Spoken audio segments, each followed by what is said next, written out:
For more latest videos and updates, please subscribe our channel and hit the bell icon.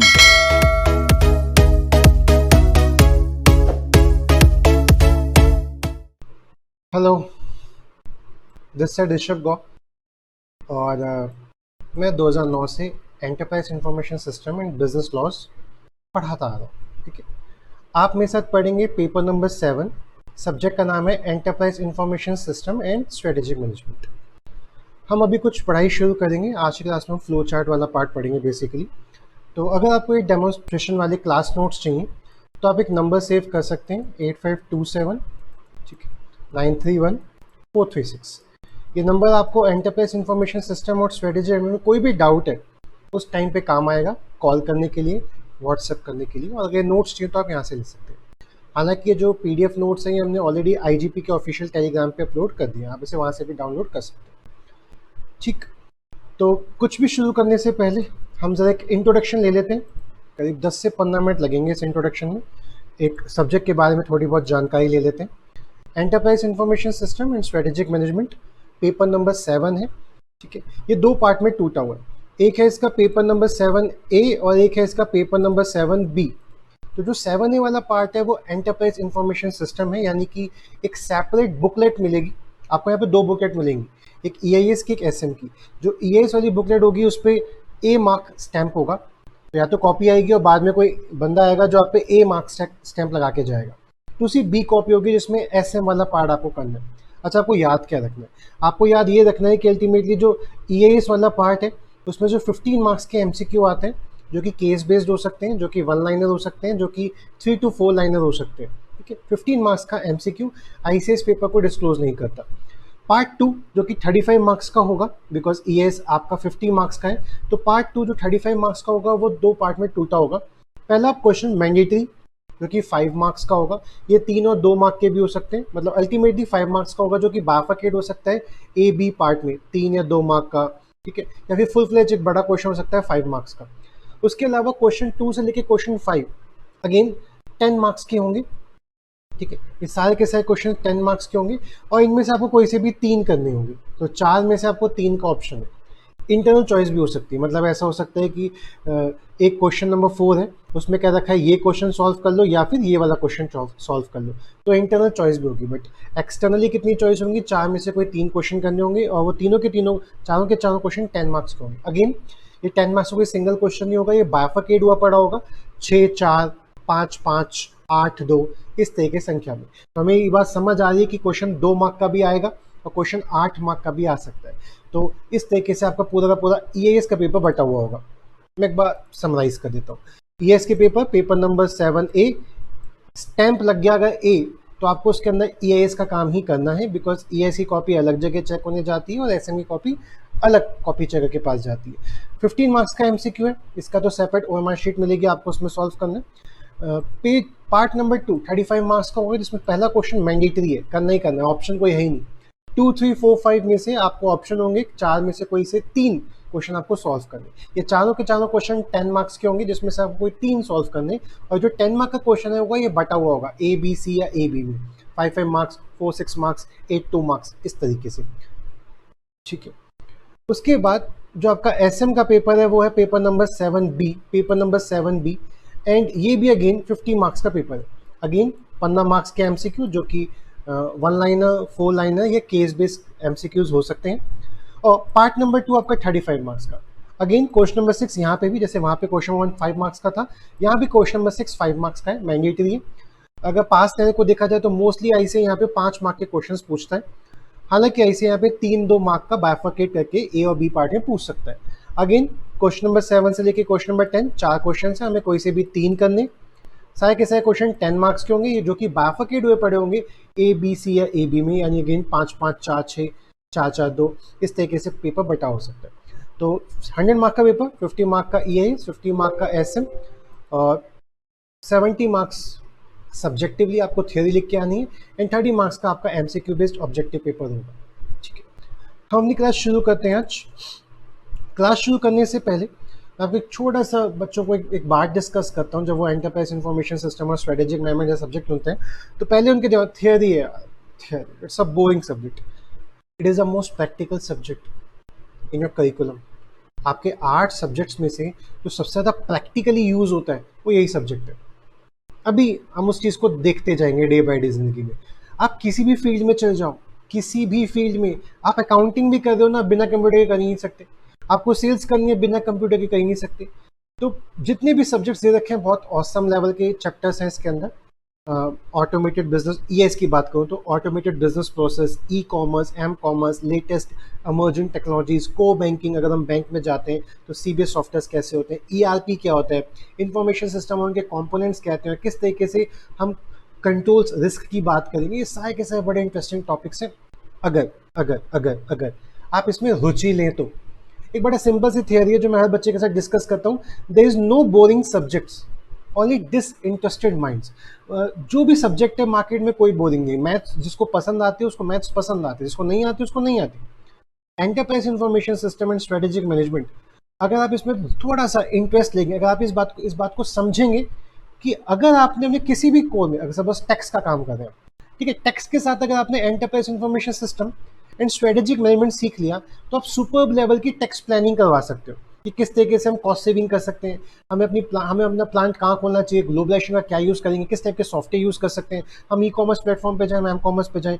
Banking में जाओगे तो core banking के जो topics हम पढ़ेंगे चैप्टर नंबर 5 में, वो बड़े इंपॉर्टेंट होंगे। तो अगर आप इस चीज़ को इस तरीके से लोगे ना तो ये सब्जेक्ट अच्छा है। और अगर आप सोचोगे थे सब्जेक्ट है, इसमें मैं रट्टे मारने, तो इससे खतरनाक सब्जेक्ट आपके लिए फिर कुछ नहीं होगा। अगेन कह रहा हूँ, there is no boring subject, only disinterested mind. हर इंसान का दिमाग किसी न किसी सब्जेक्ट में उसको एब्जॉर्ब करने में मज़ा आता है। तो अगर आप इस सब्जेक्ट को भी एज एब्जॉर्ब करके लेंगे, इस सब्जेक्ट को भी आप रुचि के साथ लेंगे, तो yes, this subject will be very scoring for you. ES paper के अगर मैं आईसीएआई की ऑब्जेक्टिव मानूँ, आईसीएआई जब भी कोई सिलेबस लॉन्च करता है तो वो अपना ऑब्जेक्टिव बताता है कि मैंने ये सब्जेक्ट क्यों डाला आपके कोर्स में। तो आईसीएआई का बड़ा सिंपल सा ऑब्जेक्ट है ईएस पेपर के रिगार्डिंग में कि हम आपको अंडरस्टैंडिंग देना चाहते हैं किस चीज़ की, टेक्नोलॉजी इनेबल्ड इंफॉर्मेशन सिस्टम की। तो आप किसी भी कंपनी में जाएंगे, कोई ना कोई एंटरप्राइज इंफॉर्मेशन सिस्टम उनके यहाँ लगा होगा, Tally, Busy, ERPs, SAP, Oracle, Finacle, ये सब उनकी कंपनी में सॉफ्टवेयर लगे होंगे। आपको कंप्यूटर के सामने बैठना है, मतलब सॉफ्टवेयर पे काम करना है।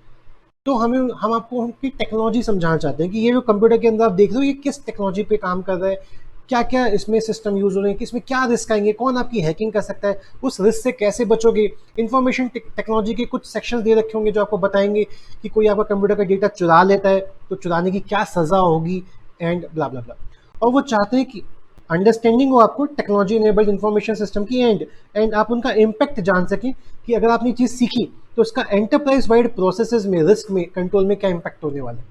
सेम एसएम में आईसीआई का ऑब्जेक्टिव क्या है कि आप अंडरस्टैंडिंग लें कि किस तरीके से स्ट्रेटेजिक मैनेजमेंट कॉन्सेप्ट्स काम करते हैं, और आप उनकी टेक्निक को समझें और एक्वायर करें एक एबिलिटी अपने अंदर, ताकि कल अगर आप किसी कंपनी में सीईओ, किसी कंपनी में मैनेजर के तौर पे अपॉइंट के जाते हैं तो वहाँ पे अपनी उनकी बिजनेस सिचुएशंस के हालात के अकॉर्डिंगली आप उनकी स्ट्रेटेजी डेवलप कर सकें। इस ऑब्जेक्टिव के साथ ये सब्जेक्ट बनाया गया। तो ये सब्जेक्ट सिर्फ पढ़ना नहीं है, पास नहीं करना, इसको प्रैक्टिकल लाइफ में यूज़ कैसे करेंगे, ये सब्जेक्ट हमारी ज़िंदगी में कितना हमें ऊपर लेके जाएगा, that's the very important aspect. ICI के सिलेबस के बारे में बात करूं तो ईआईएस का जो पेपर है 50 मार्क्स का 7A, इसमें 5 चैप्टर हैं। Automated business process, financial and accounting system, जिसमें हम ईआरपीस पढ़ेंगे। इंफॉर्मेशन सिस्टम और उनके कंपोनेंट्स कौन से होते हैं, e commerce, m commerce, latest emerging technologies कौन कौन सी हैं, को बैंकिंग सिस्टम। 5 चैप्टर। अगर मैं आईसीआई के दिए हुए वेटेज की बात करूँ तो आईसीआई साफ साफ कहता है कि हर चैप्टर की जो वेटेज है, वो 20 से 25% है। यानी कि 50 मार्क का आपका ईआईएस है जो कि है, तो हर चैप्टर की जो वेटेज है वो अप्रॉक्स 10 से 12 मार्क्स की जाती है। यानी हर चैप्टर आपका 10 to 15 मार्क्स का, 10 to 12, 10 to 15 मार्क्स का कवर किया जाएगा। सेम विद ईआईएस कॉन्सेप्ट की, एसएम के कॉन्सेप्ट की बात करूँ तो एसएम में 8 चैप्टर है। तो ऐसे यहाँ पे साफ कहता है कि हर चैप्टर अपने आप में 10 to 15% की वेटेज रखता है। यानी 50 मार्क्स का है, इसका मतलब हर चैप्टर ऑन एवरेज 5 से लेके 8 मार्क्स के बीच, दैट इज एवरेज देखो तो 7 मार्क का आपका चैप्टर आएगा। स्ट्रेटेजिक मैनेजमेंट की डेफिनेशन, यहाँ पे हम बेसिकली कुछ डेफिनेशंस पढ़ेंगे, यहाँ पे हम कॉम्पिटिटिव स्ट्रेटजीज पढ़ेंगे, यहाँ पे हम स्ट्रेटेजिक मैनेजमेंट की कुछ अगेन डेफिनेशंस पढ़ेंगे, किस तरीके से प्रोसेस काम करता है। यहाँ पे कॉर्पोरेट लेवल, यहाँ बिजनेस लेवल, यहाँ पे फंक्शनल लेवल की स्ट्रेटजीज पढ़ेंगे। हम कुछ ऑर्गेनाइजेशन स्ट्रेटेजिक स्ट्रक्चर्स और स्ट्रेटेजिक लीडरशिप्स पढ़ेंगे, और लास्ट में हम पढ़ेंगे स्ट्रेटेजी को इंप्लीमेंट कैसे करेंगे, कंट्रोल्स कैसे करेंगे, बेंचमार्किंग क्या होता है, बीपीआर क्या होता है, ईडीसी। तो 8 चैप्टर्स हैं 50 मार्क्स का।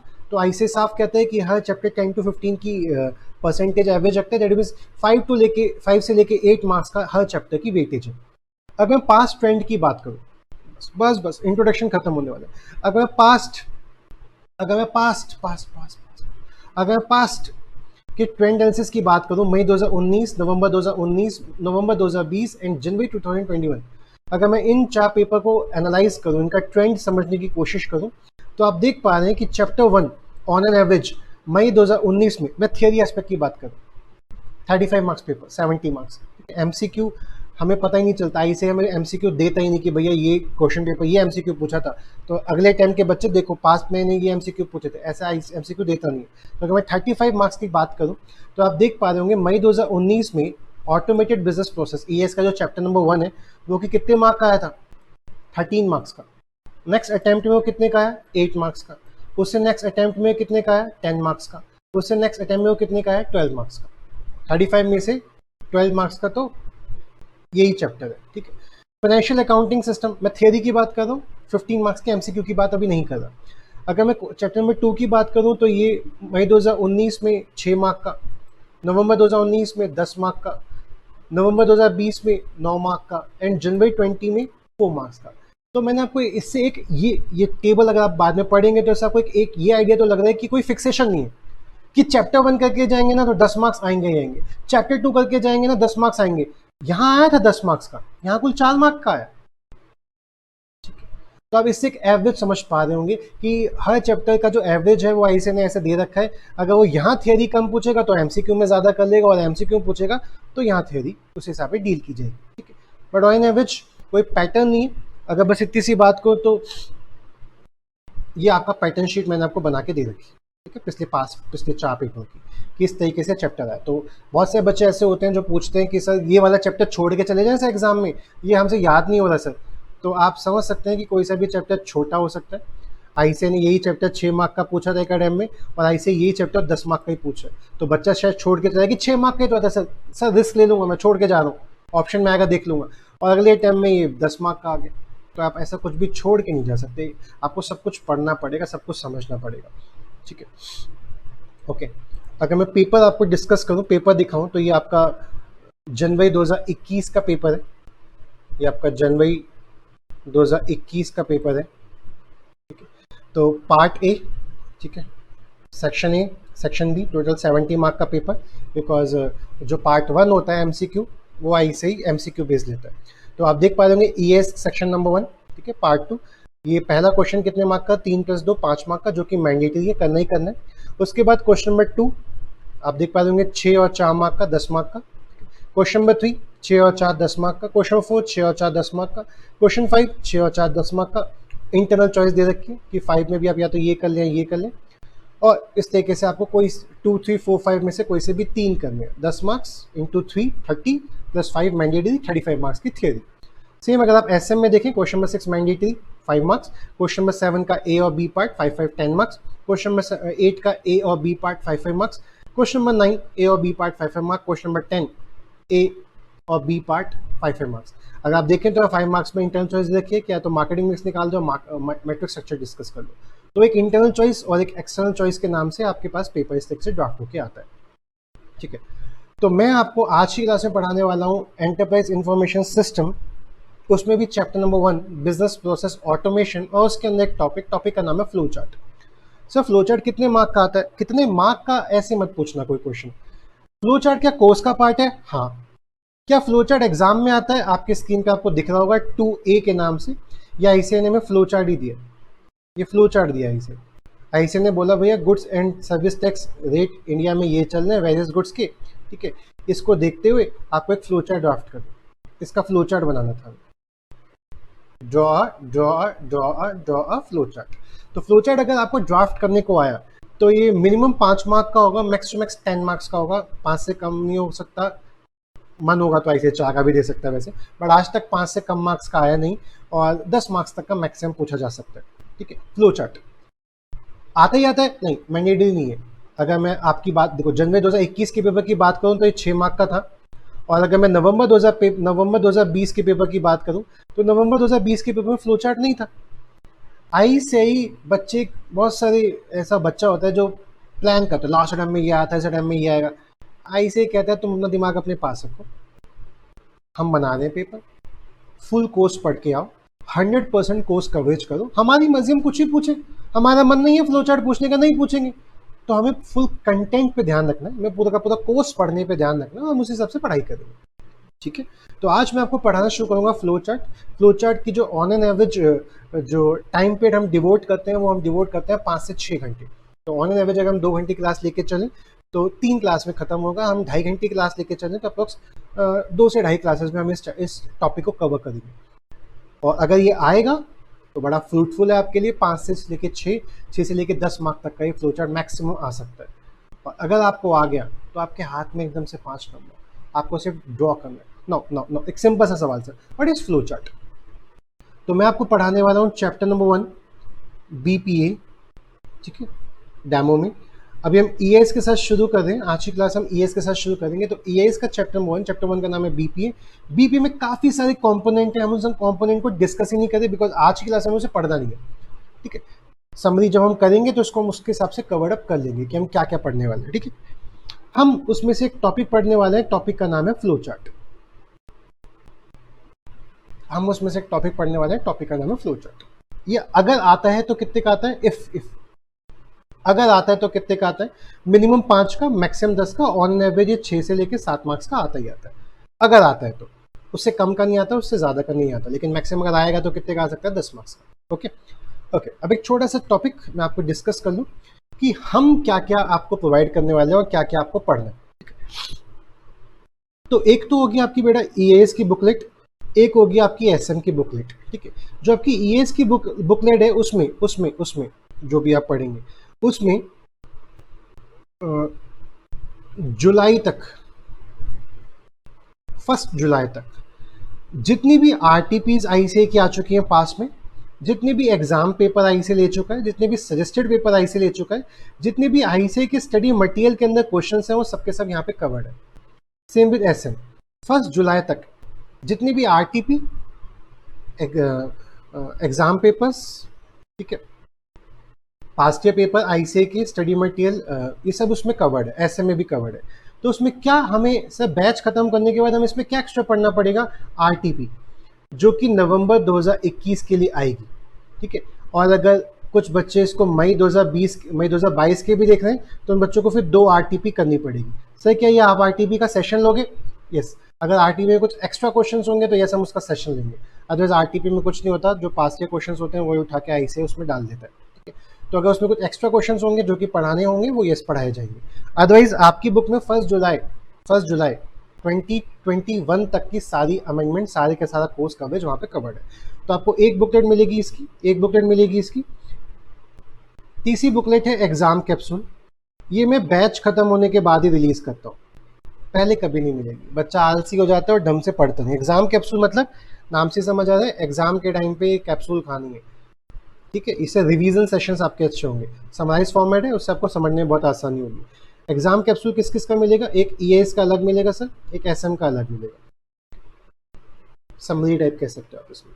उसके अलावा आपको एक MCQ बुकलेट मिलेगी, ठीक है, जिसमें 1 liner, 3 to 4 paragraph, 3 to 4 liner या फिर पैराग्राफ वाले MCQs होंगे, ठीक है। अगेन यहाँ पे 2 बुकलेट होंगी, एक EAS की बुकलेट सेपरेट, एक SM की बुकलेट सेपरेट। इसके अलावा एक सेपरेट बुकलेट मिलेगी सिर्फ Q&A के नाम से। इसमें जितने भी क्वेश्चंस ICAI के द्वारा दिए होते हैं वो वहाँ पे कवर्ड होंगे, जितने भी क्वेश्चन ICAI ने अब तक पास में पूछे वहाँ पे कवर्ड होंगे। तो सर यहाँ पे क्या उनसे कवर्ड होंगे, यहाँ पे टॉपिक के नीचे होंगे। तो कई बार क्या होता है, कुछ बच्चे मुझे ये कहते हैं कि सर टॉपिक के नीचे होता है ना, तो सर हमें लग जाता है कि इस क्वेश्चन का आंसर तो यही है। तो हमें ना सर आप एक सेपरेट बुकलेट बना के दो जिसमें हम क्वेश्चन ही क्वेश्चन पढ़े, सिर्फ क्वेश्चन पढ़े कि ये क्वेश्चन क्या हो सकता है, इस क्वेश्चन का आंसर क्या हो सकता है। उसके ऊपर सर आप चैप्टर का नाम डाल देना, लेकिन टॉपिक के नाम के साथ मत देना, ताकि हम क्वेश्चन पढ़ के ये खुद समझ सकें कि ये क्वेश्चन किस टॉपिक से आ सकता है। तो पहले मैं देता नहीं था, लेकिन इस अटेम्प्ट से मैं देना शुरू कर रहा हूँ question answer booklet, just because बच्चों के डिमांड पे देखते हैं, पहली बार चेक कर रहे हैं। वरना बच्चा कहता है सर ये टॉपिक दे दिया आपने, टॉपिक के नीचे क्वेश्चन दे दिया कि ये टॉपिक से ये क्वेश्चन पूछा है, तो हमें ना क्वेश्चन रीडिंग की आदत खत्म हो गई। हम टॉपिक पढ़ते थे और टॉपिक के बाद ये बात पढ़ लेते थे, एग्जाम में आता था क्वेश्चन और वहाँ पे थोड़े कंफ्यूज आते थे कि यार इस क्वेश्चन का आंसर क्या होगा। तो आप ना हमें पहले से इस चीज़ के लिए प्रिपेयर करो, बिकॉज हम टेस्ट तो देते नहीं है सर, ठीक है। जब आपका ये सब पार्ट कवर हो जाए, ठीक है, तो आपको टेस्ट सीरीज देनी है, ठीक है। टेस्ट सीरीज चैप्टर वाइज होगी और फिर एक फुल कोर्स टेस्ट सीरीज होगी। ऑलरेडी टेलीग्राम चैनल पे हमने 2 टेस्ट सीरीज अपलोड कर रखी हैं, तो अगर आपको मेरा वेट ना करना हो कि सर आप अपनी टेस्ट सीरीज कब निकालेंगे, तब तक आप इन 2 टेस्ट सीरीज को सॉल्व करेंगे। उसके बाद हम नवंबर 2021 के लिए एक सेपरेट टेस्ट सीरीज बनाएंगे और वो नवंबर 2021 के लिए टेस्ट सीरीज चलेगी, ठीक है। कॉपीज चेक होंगी, कॉपीज रैंडम बेसिस चेक होगी। आप 3-4 कॉपी अगर भेज दोगे और मुझसे चेक करवाना चाहते हो, तो ऐसा होगा कि मैं एक कॉपी डाउनलोड करूंगा आपकी जो आपने भेजी होगी, और मैं उसको रीड करके बता दूंगा कि आपका पैटर्न कैसा है लिखने का और किस तरीके से आप डील करने वाले हैं, ठीक है। ये एक आपका 20 मिनट अप्रोक्स 10 से 15 मिनट में आपका खा गया होगा कुछ बेसिक्स आपको नॉलेज देने के लिए, ठीक है। आज की क्लास शुरू करते हैं। आज की क्लास शुरू, अच्छा एक छोटा सवाल सर, आईसीए के जो सजेस्टेड आंसर्स होते हैं उन पे कुछ डिस्कशन करना, ठीक है, वो कर लेंगे फिर। एक छोटा सा आपको एक नॉलेज और देनी है। आईसीए ने अपनी साइड से एक कुछ इन्फॉर्मेशन जारी कर रखी है स्किल वाइज वेटेज के नाम से, कि पेपर नंबर 7 है एंटरप्राइज इंफॉर्मेशन सिस्टम में मैं कुछ कॉम्प्रीहेंशन एंड नॉलेजेबल चीज़ पूछूंगा। यानी आईसीए यहाँ पे डायरेक्ट क्वेश्चन उसने दे भी रखा है, यानी आईसीए यहाँ पे डायरेक्ट क्वेश्चन पूछेगा, एक्सप्लेन कर दो, आइडेंटिफाई कर दो, डिफाइन कर दो कोर बैंकिंग सिस्टम क्या होता है, डिफाइन कर दो बीपीए क्या होता है। तो 30 to 55% ईएएस में एंड 30 to 50% एसएम में आईसीआई सिर्फ आपकी नॉलेज चेक करना चाहता है, वो जानना चाहता है ये पढ़ा है तुमने, फ्लो चार्ट का मतलब क्या होता है बता दो मुझे। यानी डेफिनेशंस पूछेगा, एक्सप्लेन पूछेगा, ब्रीफली एक्सप्लेन पूछेगा, इस टाइप के क्वेश्चंस आएंगे। एंड 45 to 70 मार्क्स ईएएस में एंड 50 to 70 मार्क्स एसएम में आईसीआई एनालाइज और एप्लीकेशन बेस्ड क्वेश्चन पूछेगा। आईसीआई बोलेगा ये सिनेरियो है, मिस्टर रमेश ने नई नई दुकान परचेज की है और वो मार्केट में बहुत नए लेवल का कंपटीशन देख रहे हैं, वो सोच रहे हैं कि वो अपनी कंपनी के अंदर ई कॉमर्स लगा दें। आप उन्हें बताइए क्या उनको ई कॉमर्स लगाना फायदेमंद रहेगा? प्लीज अपना सजेशन आंसर दीजिए हमें। तो आईसीआई यहाँ क्या पूछा है, ई कॉमर्स के बेनिफिट्स। तो आईसीआई यहाँ पे डायरेक्ट क्वेश्चन नहीं पूछेगा, थोड़ी कहानियां बनाएगा और आपसे एनालाइज कराएगा। एनालाइज कीजिए, बताइए यहाँ पे क्या बेहतर रहेगा, क्या उनको करना चाहिए तो क्यों, और नहीं करना चाहिए तो क्यों। सिंपल सी बात, वो आपसे ई कॉमर्स के एडवांटेज, ई कॉमर्स के डिसएडवांटेजेस पूछ रहे हैं, ठीक है। तो ये आईसीआई ने कह रखा है कि मैं अपना पेपर ऐसे ड्राफ्ट करूंगा, आपको इतनी टेंशन लेने की जरूरत नहीं। आपको अगर कॉन्सेप्ट क्लैरिटी है किसी भी टॉपिक की, तो आप इस चीज़ को आराम से गो थ्रू कर सकते हैं। ओके, हम आज की क्लास में शुरू कर रहे हैं फ्लो चार्ट। अगर आपको ये पीडीएफ चाहिए तो मैं ऑलरेडी अपना नंबर दे चुका हूँ। अगर आप भूल गए और आप आगे आ गए और आप पीछे नहीं जाना चाहते, आलसी हो गए आप, तो आप 8527931436 पे आप मैसेज कर सकते हैं, हाय सर। आई होप आपने डाउनलोड कर लिया होगा वो, ठीक है। चलो नाउ सबसे पहला सवाल अब आता है, सर फ्लो चार्ट क्या होता है? फ्लो चार्ट क्या होता है? तो फ्लो चार्ट का जो थियोरी पार्ट है वो हम अलग से पढ़ेंगे जब आपको बुक इशू हो जाएगी। अभी हम उसका ड्राफ्टिंग पार्ट देख रहे हैं। तो फ्लो चार्ट मतलब diagrammatic representation of a machine process. Flow chart का मतलब क्या है? Diagrammatic representation of a machine process. एक मशीन किस तरीके से काम करती है वो मैं डायग्राम के तौर पे बना के दे दूँ। ये कहाँ काम आएगा सर? ये काम आएगा आपको सेक्शन 134 करते समय और 143 करते समय ऑफ कंपनीज एक्ट। कैसे काम आएगा सर? अभी समझते हैं। एग्जाम्पल लेते हैं, ठीक है। फ्लोचार्ट का मतलब क्या होता है पहले रिकॉल। फ्लोचार्ट मतलब diagrammatic representation of a machine process. एक मशीन किस तरीके से काम करती है। आप जब मैकडी में जाते हैं, ठीक है, तो आपको मैकडी का सॉफ्टवेयर देखने को कैसे मिलता है? तो आंटी जी इस पार खड़ी होती है ना, और आंटी क्या, एक कंप्यूटर होता है। तो आंटी जी के पास वहाँ पे कई सारे आइकन्स होते हैं, because graphical user interface use करती हैं। आप बोलते हो बर्गर, आंटी टिक करती हैं बर्गर। सर और कुछ भी? हाँ, एक कोल्ड ड्रिंक भी कर दीजिएगा। ओके, कोल्ड ड्रिंक भी कर दी सर। सर जैसे ही वो 2 टिक करती होंगी, सॉफ्टवेयर कुछ स्टेप से ड्राफ्टेड होगा कि कुछ पिंग पोंग होता होगा। सर आपका कॉम्बो ऑफर बन रहा है सर, आपका कॉम्बो ऑफर करवा दूं? नहीं, ओके काट दिया। करवा दूं सर? हाँ कर दो सर। तो ऑटोमेटिकली उन्होंने सॉफ्टवेयर ने 3 आइटम चूज किए। सर और कुछ लेना चाहेंगे? नहीं।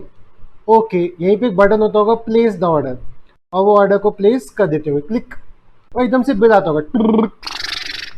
सर आपके हो गए सर 129 रुपीज़। 129 कैसे हो गए सर? ऐसे ऐसे ऐसे, ये बिल का है sir combo. Okay okay okay, ठीक है। तो सॉफ्टवेयर इस तरीके से काम कर रहा है, बट सॉफ्टवेयर अंदर ही अंदर क्या कर रहा था सर? सॉफ्टवेयर कहीं ना कहीं बर्गर का टोटल, कोल्ड ड्रिंक का टोटल और फ्रेंच फ्राइज का टोटल ऐड किया होगा। हाँ हाँ हाँ, कंपनी की पॉलिसी होगी कि कोई अगर 2 आइटम परचेज करने हैं, 30 आइटम बेचो, कॉम्बो करो, माल दफा दफा करो। एग्जाम्पल के तौर पे सर एग्जाम्पल के तौर पे बर्गर कितने रुपए का, कोई इंसान अगर बर्गर लेने आता है तो उसको 52 रुपीज़ का पड़ रहा है। कोई इंसान अगर फ्रेंच फ्राइज लेने आ रहा है तो उसको वो पड़ रही है 48 रुपीज़ की। कोई इंसान अगर कोल्ड ड्रिंक लेने आ रहा है तो उसको पड़ रही है 39 रुपीज़ की। और कोई इंसान अगर कॉम्बो परचेज कर रहा है तो उसको पड़ जाएगा 129, यानी कि 10 रुपीज़ का डिस्काउंट दे रहे हैं। हम मान के चल रहे हैं कंपनी के पास सिर्फ 4 ऑप्शन है। पहला ऑप्शन बर्गर ले लो, कोल्ड ड्रिंक भी लेनी है, नहीं सर बर्गर कोल्ड ड्रिंक कोई ऑप्शन ही नहीं है, सीधे बर्गर, या फिर तीनों। तो या तो बर्गर ले लो, या फ्रेंच फ्राइज ले लो, या कोल्ड ड्रिंक ले लो, या तीनों का कंबाइन ले लो। मेरे को फ्रेंच फ्राइज और कोल्ड ड्रिंक चाहिए, नहीं मिलेगा। हम ऐसा मान के चल रहे हैं, तभी हम एक इनिशियल स्टेज पे अपना फ्लो चार्ट बनाना शुरू कर पाएंगे। हम मान के चल रहे हैं किसी कंपनी में सिर्फ कितने ऑप्शन हैं, 4 ऑप्शन है, बर्गर सिर्फ, उसके अलावा साथ कुछ भी नहीं। हम ऐसा मान के चल रहे हैं। कोल्ड ड्रिंक उसके साथ कुछ और नहीं, बर्गर नहीं मिलेगा, कोल्ड ड्रिंक फ्रेंच फ्राइज नहीं मिलेगा, फ्रेंच फ्राइज बर्गर नहीं मिलेगा, कोल्ड ड्रिंक नहीं मिलेगा, तीनों, हाँ तीनों मिल जाएगा। ओके, ये टाइप से सपोज एक कंपनी है मैकडी है जिसको ऐसे सामान बेच रहे हैं, तो वो अपना सॉफ्टवेयर कैसे बनाएगी? तो सॉफ्टवेयर जो दिखेगा वो कैसा दिखेगा, वो तो ऐसा दिखेगा, touch touch touch graphical user interface. But अंदर ही अंदर वो कैसे काम कर रहा होगा, उसकी डायग्रामेटिक रिप्रेजेंटेशन हम पढ़ना सीख रहे हैं। अगर हमने डायग्रामेटिक रिप्रेजेंटेशन पढ़ना सीख लिया तो हम सॉफ्टवेयर भी समझ जाएंगे। और हमारा काम है ही क्या, या तो हम किसी कंपनी में जाके सीईओ मैनेजर बनेंगे, या फिर हम बाहर से बैठ के किसी कंपनी का ऑडिट करेंगे कि उसका इंटरनल सॉफ्टवेयर ढंग से काम कर रहा है, इंटरनल मैनेजमेंट ढंग से काम कर रहा है, फाइनेंशियल कंट्रोल ढंग से है या नहीं है, फाइनेंशियल रिपोर्टिंग ढंग से की है कि नहीं की है, बैलेंस शीट P&L ढंग से बनाया कि नहीं बनाया। और वो सब मशीन के थ्रू बनता है, वो सब सॉफ्टवेयर के थ्रू बनता है। तो सॉफ्टवेयर ढंग से काम करेंगे तभी मशीन ढंग से कैलकुलेशन करेगी, तभी ढंग से मशीन बैलेंस शीट बनाएगी। तो हमें मशीन को रीड करना सीखना है। आपको रीड करना मैंने सिखा दिया। एक बर्गर लेगा कोई इतने रुपए, फ्रेंच फ्राइज लेगा इतने, कोल्ड ड्रिंक लेगा इतना, और अगर कॉम्बो लेगा तो 129 का। लेकिन डायग्रामेटिकली मैं उसे डायग्राम में पेश करना चाह रहा हूँ आपके सामने। तो सबसे पहले मशीन होगी स्टार्ट। सबसे पहले मशीन क्या होगी, स्टार्ट होगी। जैसे क्लाइंट आता होगा, start button, yes sir what can I order for you sir, how may help you, आप बताइए क्या लेना चाहेंगे सर। तो वो कहता होगा, अच्छा जैसे ही वो बंदा स्टार्ट बटन दबाता होगा एक प्रोसेस चलता होगा। प्रोसेस, सर प्रोसेस का नाम क्या है, CAWL।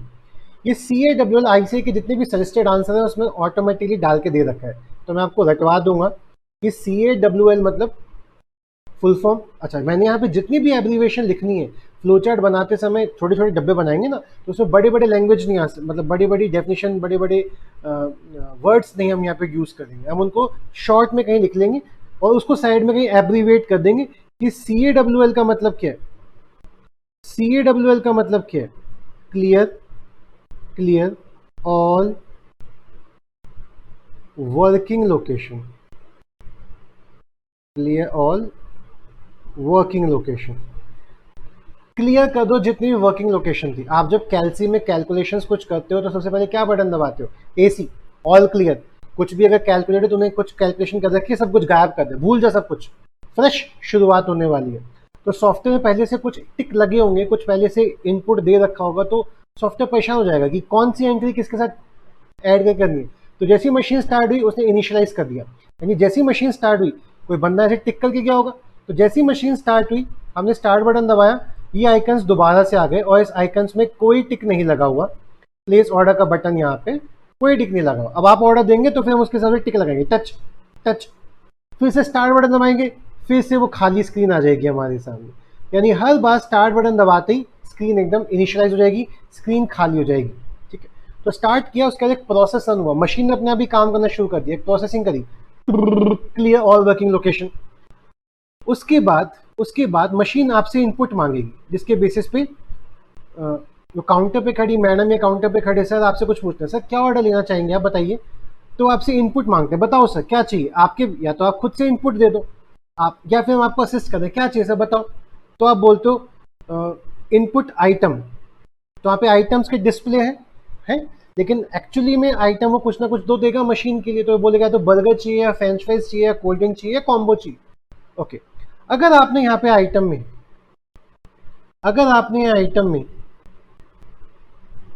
में आपने बर्गर टाइप किया, क्या टाइप किया, बर्गर, क्या टाइप किया, बर्गर, तो मशीन किस तरीके से काम करेगी। तो मशीन नीचे आएगी और एक क्वेश्चन पूछेगी, डिसीजन लेगी अपने आप से। यानी मशीन देखेगी इनपुट में क्या आया, जैसे आपका जो MS वर्ड भी है वो भी इनपुट्स के बेसिस पे रिएक्ट करता है, आर्टिफिशियल इंटेलिजेंस। अगर आप स्मॉल आई लिख के स्पेस दे दे तो क्या हो जाता है अपने आपका वर्ड, उसको कैपिटल आई में कन्वर्ट कर देता है। आप फुल स्टॉप के बाद THIS लिख रहे हो तो फुल स्टॉप के बाद जैसे आप ये वर्ड खत्म करते हो ऑटोमेटिकली कैपिटल में T आ जाता है, दिस फुल स्टॉप के बाद ऑटोमेटिकली, क्यों, सेट है। तो ऐसी मशीन कुछ भी काम करेगी उससे पहले इनपुट चेक करेगी ना, इनपुट क्या है, मैं तो वैसे ही रिएक्ट करूंगा। आप इनपुट देते हो ना ATM मशीन में कि बैलेंस बता, तो बैलेंस वाला काम करता है। पैसे निकाल, पैसे वाला काम करता है। पास की स्टेटमेंट चाहिए, वो बता दूंगा मैं आपको। तो मशीन इनपुट्स के बेसिस पे काम करेगी। तो मशीन ने अपने आप से क्वेश्चन पूछा, आइटम, आइटम क्या बी बोला है, अच्छा बी को भी मैं यहाँ पे क्लैरिफाई कर देता हूँ, बी मतलब बर्गर, क्या आइटम बर्गर बोला है। मशीन अपने आप से जो भी क्वेश्चन पूछेगी उसके जो आंसर्स निकलेंगे वो दो टाइप से निकलेंगे, यानी फ्लो चार्ट बनाते समय हम जो भी डिसीजन लेंगे वो डिसीजन कुछ इस टाइप से होंगे कि उनके आंसर से दो ही तरह के निकलेंगे, यस या नो। सब्जेक्टिव आंसर नहीं चाहिए हमें, हमें यस या नो में आंसर चाहिए। तो हमने पूछा इनपुट में क्या कस्टमर ने बर्गर बोला है, बर्गर चाहिए, तो मशीन पूछिए क्या आइटम बर्गर बोला है, यस यस यस। तो बिल अमाउंट कर दीजिएगा, कितना था बिल अमाउंट, बिल अमाउंट कर दीजिएगा 52, और हम मान के चल रहे हैं इसमें GST VST इंक्लूडेड है, ये अलग से लगाना है, चलो अलग से लगा लेते हैं, अलग से लगा लेते हैं। ओके ओके ओके, नीचे तक आया। अब क्या होगा, अब GST लगा दो सर, तो टोटल अमाउंट कितना हो जाएगा सर, टोटल अमाउंट हो जाएगा जितना भी बिल अमाउंट है, ठीक है, 1 + 0.05, 5% GST लगता है सर, तो 1 + 0.05 उसमें बिल अमाउंट, ये मैथमेटिकल फॉर्मूला समझ पा रहे हो ना, बिल अमाउंट ब्रैकेट में ले लिया मैंने 1 + 0.05, ये क्या बनेगा, ये क्या बनेगा बता दो। कुछ बच्चे ना इसके चक्कर में बोलेंगे फ्लो चार्ट समझ नहीं आया, जबकि ये मैथमेटिकल प्रोसेस है।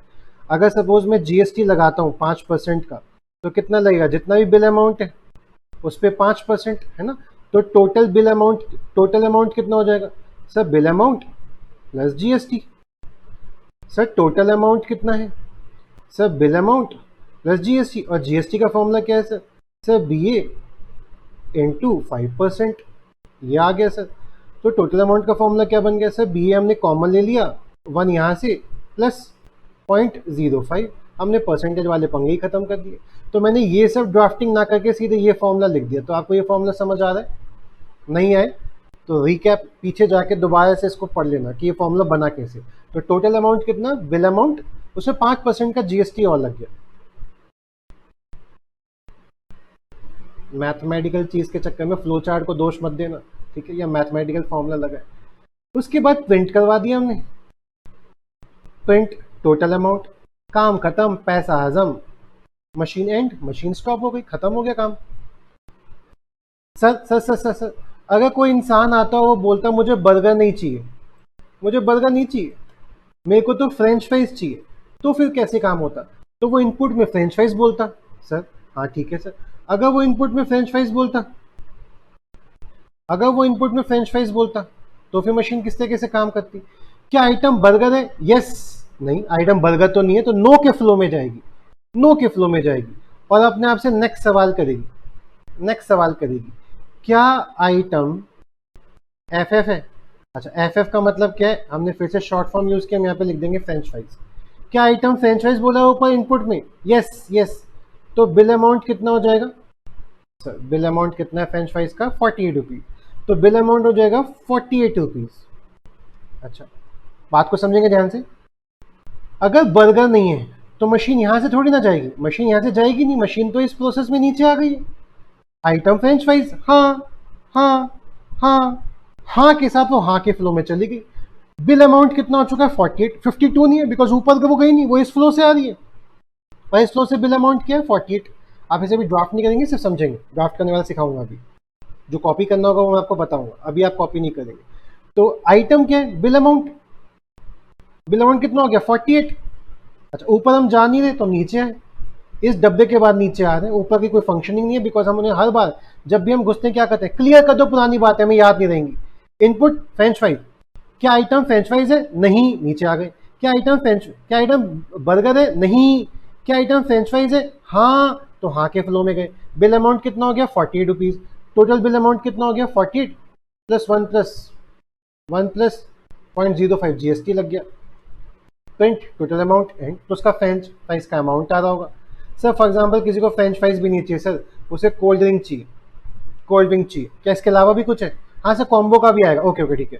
तो आइटम क्या बर्गर बोला? नहीं, नहीं तो नीचे है। क्या आइटम फ्रेंच फ्राइज बोला? नहीं तो नीचे है। तो क्या आइटम कोल्ड ड्रिंक बोला क्या? अच्छा शॉर्ट फॉर्म फिर यूज की, सीडी को एक्सप्लेन कर देंगे।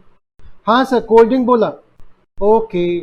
तो बिल अमाउंट कितना हो जाएगा सर? बिल अमाउंट हो जाएगा 39। अगेन अब यहाँ से फ्लो नीचे जा रहा है, ऊपर की कोई फंक्शन से फर्क नहीं पड़ता, यहाँ से नीचे जा रहा है। टोटल अमाउंट कितना हो जाएगा? जितना भी बिल अमाउंट है उसमें जीएसटी ऐड हो जाएगा, उसी को प्रिंट कर देंगे, उसे खत्म। सर किसने कॉम्बो लिया हो तो ओके, तो कॉम्बो लिया होगा तो आइटम में क्या लिखेंगे? कॉम्बो, उसका नाम हो जाएगा कॉम्बो, बिकॉज उसके प्राइस अलग है। तो क्या आइटम बर्गर है? नहीं। क्या आइटम फ्रेंच फ्राइज है? नहीं। क्या आइटम कोल्ड ड्रिंक है? नहीं। इसका मतलब कॉम्बो ही होगा। क्या मतलब सर? उसका क्वेश्चन नहीं पूछेंगे, फील करेंगे। क्या आप अकाउंट्स की कोचिंग लेने आए? नहीं। Advance accounts? नहीं। टैक्स? नहीं। कॉस्टिंग? नहीं। एफएमई को? नहीं। लॉ? नहीं। ऑडिट? नहीं। चलो ईएसएसएम के पैसे निकालो। तुम्हें कैसे पता ईएसएसएम? अरे यार जब 7 सब्जेक्ट नहीं ले रहे तो 8वां ही ले रहे होगे। और मैंने आपको पहले बताया था कंपनी के पास सिर्फ 4 आइटम है, अकेला अकेला अकेला या फिर सबका कॉम्बो। 2 के कॉम्बो नहीं बनाए, ठीक है, सबका कॉम्बो। हमने अपने क्वेश्चन को थोड़ा छोटा करा यहाँ पे। ओके, अगर इन सब में ना है, इसका मतलब कॉम्बो ही होगा। और बताओ कॉम्बो का रेट क्या है? सर कॉम्बो का रेट है, बिल अमाउंट कितना हो जाएगा सर? 129, उसके बाद जीएसटी लगेगा, जीएसटी यहीं पे। तो आप देख पा रहे हो, अगर कोई इंसान बोलता है बर्गर, तो इनपुट के बाद क्या आइटम बर्गर है? हाँ, तो मशीन सीधे यहाँ से जा रही है, मशीन का प्रोसेस यहाँ जा रहा है, वो नीचे गया ही नहीं। और उसका प्रोसेस अगर वहां से जा रहा है तो वो बिल अमाउंट उसी हिसाब से, टोटल अमाउंट उसी हिसाब से, प्रिंट उसी अमाउंट से, और एंड खत्म हो जाएगा। लेकिन कोई कहता है फ्रेंच फ्राइज, तो मशीन यहाँ तक आती है, बिकॉज आइटम बर्गर तो नहीं है, नहीं तो वो यहाँ तक आती है।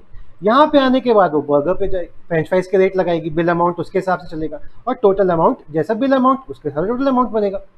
अगर कोई बोलता है कोल्ड ड्रिंक, तो मशीन ऊपर के प्रोसेस में गई नहीं, वो नीचे तक आई, और नीचे आके उसने बिल अमाउंट कैलकुलेट किया, फिर उसका टोटल अमाउंट बना। और अगर वो कॉम्बो ले रही है तो कॉम्बो में ऊपर के किसी भी फॉर्मूले में नहीं गई, वो तो सीधे इस फॉर्मूले में आएगी, यहाँ से पता चला बिल अमाउंट इतना, और इसके ऊपर लगा टोटल अमाउंट जीएसटी के साथ। इस तरीके से उसने कमांड को प्रिंट किया। अच्छा, ये है diagrammatic representation of a machine. This is diagrammatic representation of a machine process. Software अंदर अंदर कैसे काम कर रहा है ये हमने डायग्राम पे बना दिया। अब अब अब अब अब अब अब जो कंपनी का बोर्ड ऑफ डायरेक्टर होगा, जो मैंने अभी आपको बताया सेक्शन 134, जो कंपनी की बोर्ड रिपोर्ट जाती है वो सेक्शन 134 में जाती है। तो कंपनी की अगर आप मैनेजर होंगे, बोर्ड ऑफ डायरेक्टर्स होंगे, तो आपने ये फ्लो चार्ट बनाया होगा और बनाना पड़ेगा। अब ये मत कहना फ्लो चार्ट हम तो बनाएंगे नहीं, कभी भी आपको कहीं ना कहीं सॉफ्टवेयर तो बनाना पड़ेगा ना। हर कंपनी आजकल सॉफ्टवेयर पे काम कर रही है, और लॉकडाउन के बाद तो, कोविड के बाद तो लॉकडाउन की बहार आई पड़ी है, सॉफ्टवेयर की बहार आई पड़ी है। तो सॉफ्टवेयर बनवाओगे, सॉफ्टवेयर बनाने से पहले आपको मशीन पे कागज बनाना पड़ेगा कि हमें ये काम करना है, ये काम करेंगे तो ये अमाउंट निकलेगा, ये काम करेंगे तो ये। आप इसे चेक कर सकते हैं, टैक्स में बहुत काम आएगा। क्या उसकी सैलरी, क्या उसकी जो इनकम है, क्या वो 2.5 लाख से कम है? हाँ, तो टैक्स नील। क्या उसकी इनकम 5 लाख से कम है? अगर 2.5 लाख से कम नहीं है, 2.5 लाख से ज्यादा है, तो क्या हम नेक्स्ट टारगेट, नेक्स्ट बेंचमार्क। क्या 5 लाख से कम है? हाँ, तो टैक्स इतना। टैक्स की स्लैब भी तो ऐसे ही बनती है। तो मशीन अपने आप क्या निकालेगी? तुम्हारा इतना टैक्स बनता है, और एक इंसान को मैनुअली कैलकुलेशन करने की जरूरत नहीं पड़ेगी। ओके, तो यहाँ पे आंटी जी ने आपसे बोला था बर्गर चाहिए सर, कोल्ड ड्रिंक चाहिए, फ्रेंच फ्राइज चाहिए सर, कॉम्बो बनना है सर, कर दूं, प्लेस ऑर्डर टच, और इधर मशीन ने आंसर निकाल दिया, ची ची, सर आपका अमाउंट बनता है 129 रुपीज प्लस जीएसटी, ये आपका अमाउंट बन रहा है सर। तो ये यहाँ से टच करने से लेके यहाँ तक जो काम प्रोसेसिंग होके आई, प्रिंट होके निकला वो कागज का टुकड़ा, उस बीच क्या क्या हुआ था? उस बीच कुछ ऐसा हुआ था कि हमने स्टार्ट बटन दबाया था, क्लियर, मशीन ने अपना कुछ प्रोसेसिंग करी थी, क्लियर ऑल वर्किंग लोकेशन। उसके बाद मशीन ने कुछ इनपुट्स दिए थे, हमने इनपुट दिए थे मशीन को, मशीन ने इनपुट के बेसिस पे कुछ डिसीजन लिए। क्या इनपुट में बर्गर आया? हाँ, तो रेट इतना है। क्या इनपुट में बर्गर आया? नहीं। क्या इनपुट में फ्रेंच फ्राइज है? हाँ, तो रेट इतना। क्या इनपुट में बर्गर आया? नहीं। क्या इनपुट में फ्रेंच फ्राइज है? नहीं। तो अच्छा, इनपुट में क्या कोल्ड ड्रिंक आई है? हाँ, तो रेट इतना। क्या इनपुट में बर्गर आया? नहीं। क्या इनपुट में कोल्ड ड्रिंक आया? नहीं। क्या फ्रेंच फ्राइज है? नहीं। ओके, फिर कॉम्बो लिया होगा, तो कॉम्बो का अमाउंट इतना, और इस पर हम किस हिसाब से क्या लगाएंगे? Total bill amount. हाँ हाँ हाँ। अब सेक्शन 134 में मैनेजर बोलेगा हमने फ्लो चार्ट तो बना दिया, हाँ, हमें ऐसे ही चाहिए, अब इसके बेस पे सॉफ्टवेयर बना दो, और आपने सॉफ्टवेयर बनवा दिया, कंपनी काम कर दी है। अब उसको चेक करने के लिए ऑडिटर आता है कि कंपनी के जो इंटरनल एनवायरनमेंट है, कंपनी का जो इंटरनल सॉफ्टवेयर है, कंपनी का जो जितनी भी प्रोसेसिंग यूज होती हैं फाइनेंशियल सिस्टम्स को बनाने, फाइनेंशियल रिपोर्टिंग करने के लिए, क्या वो मशीन ढंग से काम कर रही है, क्या कैलकुलेशन ढंग से किया, क्या बैलेंस शीट ढंग से बनी है, तो उसके लिए 143 में ऑडिटर जाके रिपोर्ट देगा। तो ऑडिटर सबसे पहले क्या मंगाएगा, हाँ भाई क्या पॉलिसी है आपकी कंपनी की? सर हमारी कंपनी की पॉलिसी है कि बर्गर 52 रुपीज़ का देते हैं, फ्रेंच फ्राइज 40 रुपीज़ का देते हैं, कोल्ड ड्रिंक 39 की देते हैं, और कोई इंसान अगर कॉम्बो लेता है तो उसको 129 में देते हैं, प्लस जीएसटी हम उसके ऊपर एक्स्ट्रा लगा देते हैं। अच्छा, that's the policy. Okay, machine कैसे काम करती है फिर? सर ये ना सर फ्लो चार्ट बना हुआ है, ऐसा फ्लो चार्ट। अच्छा, स्टार्ट हो गया, कॉल हो गया, इनपुट के बाद आइटम भी।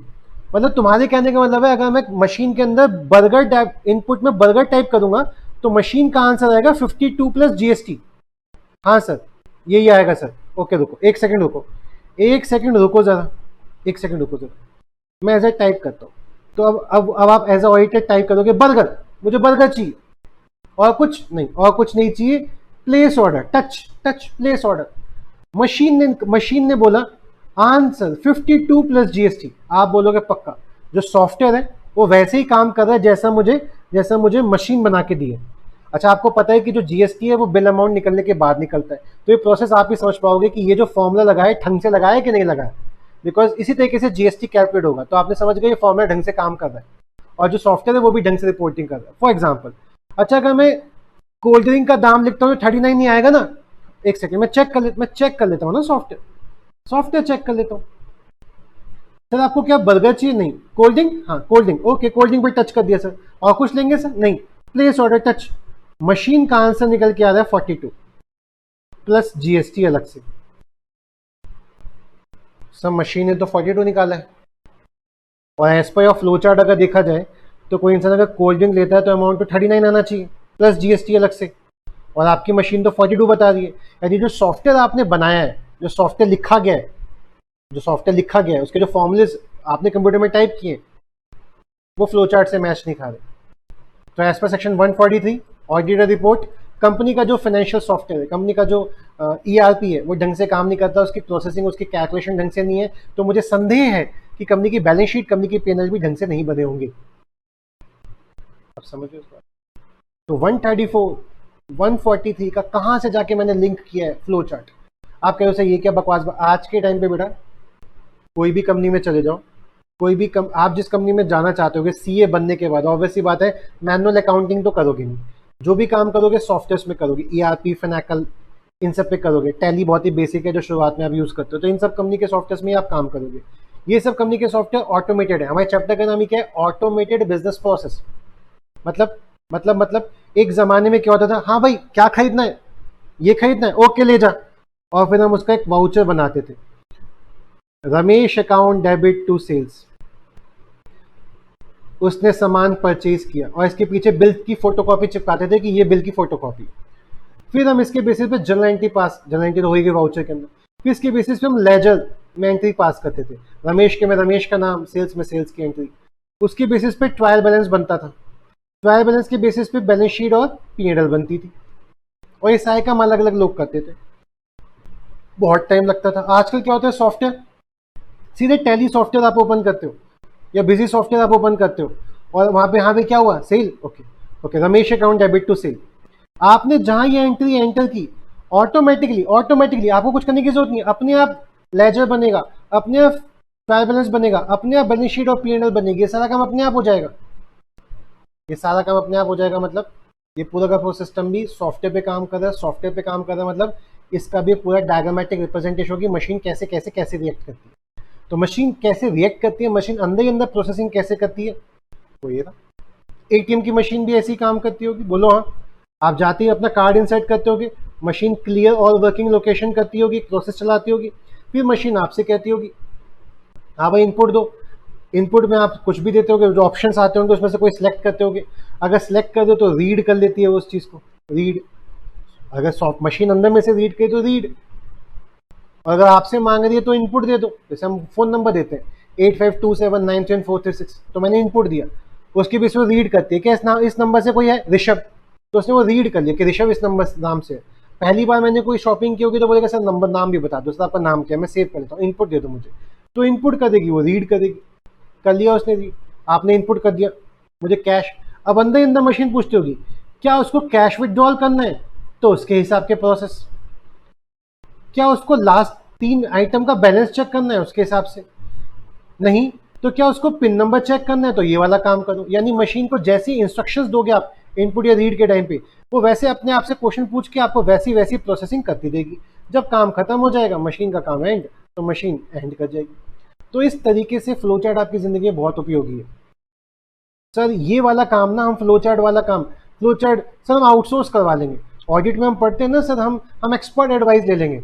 आपको मिल रहे हैं 5 लाख रुपए ऑडिट करने के लिए, एक्सपर्ट एडवाइस लोगे तो 1 लाख ले जाएगा वो, आपके हाथ में बचे कितने, 4 लाख।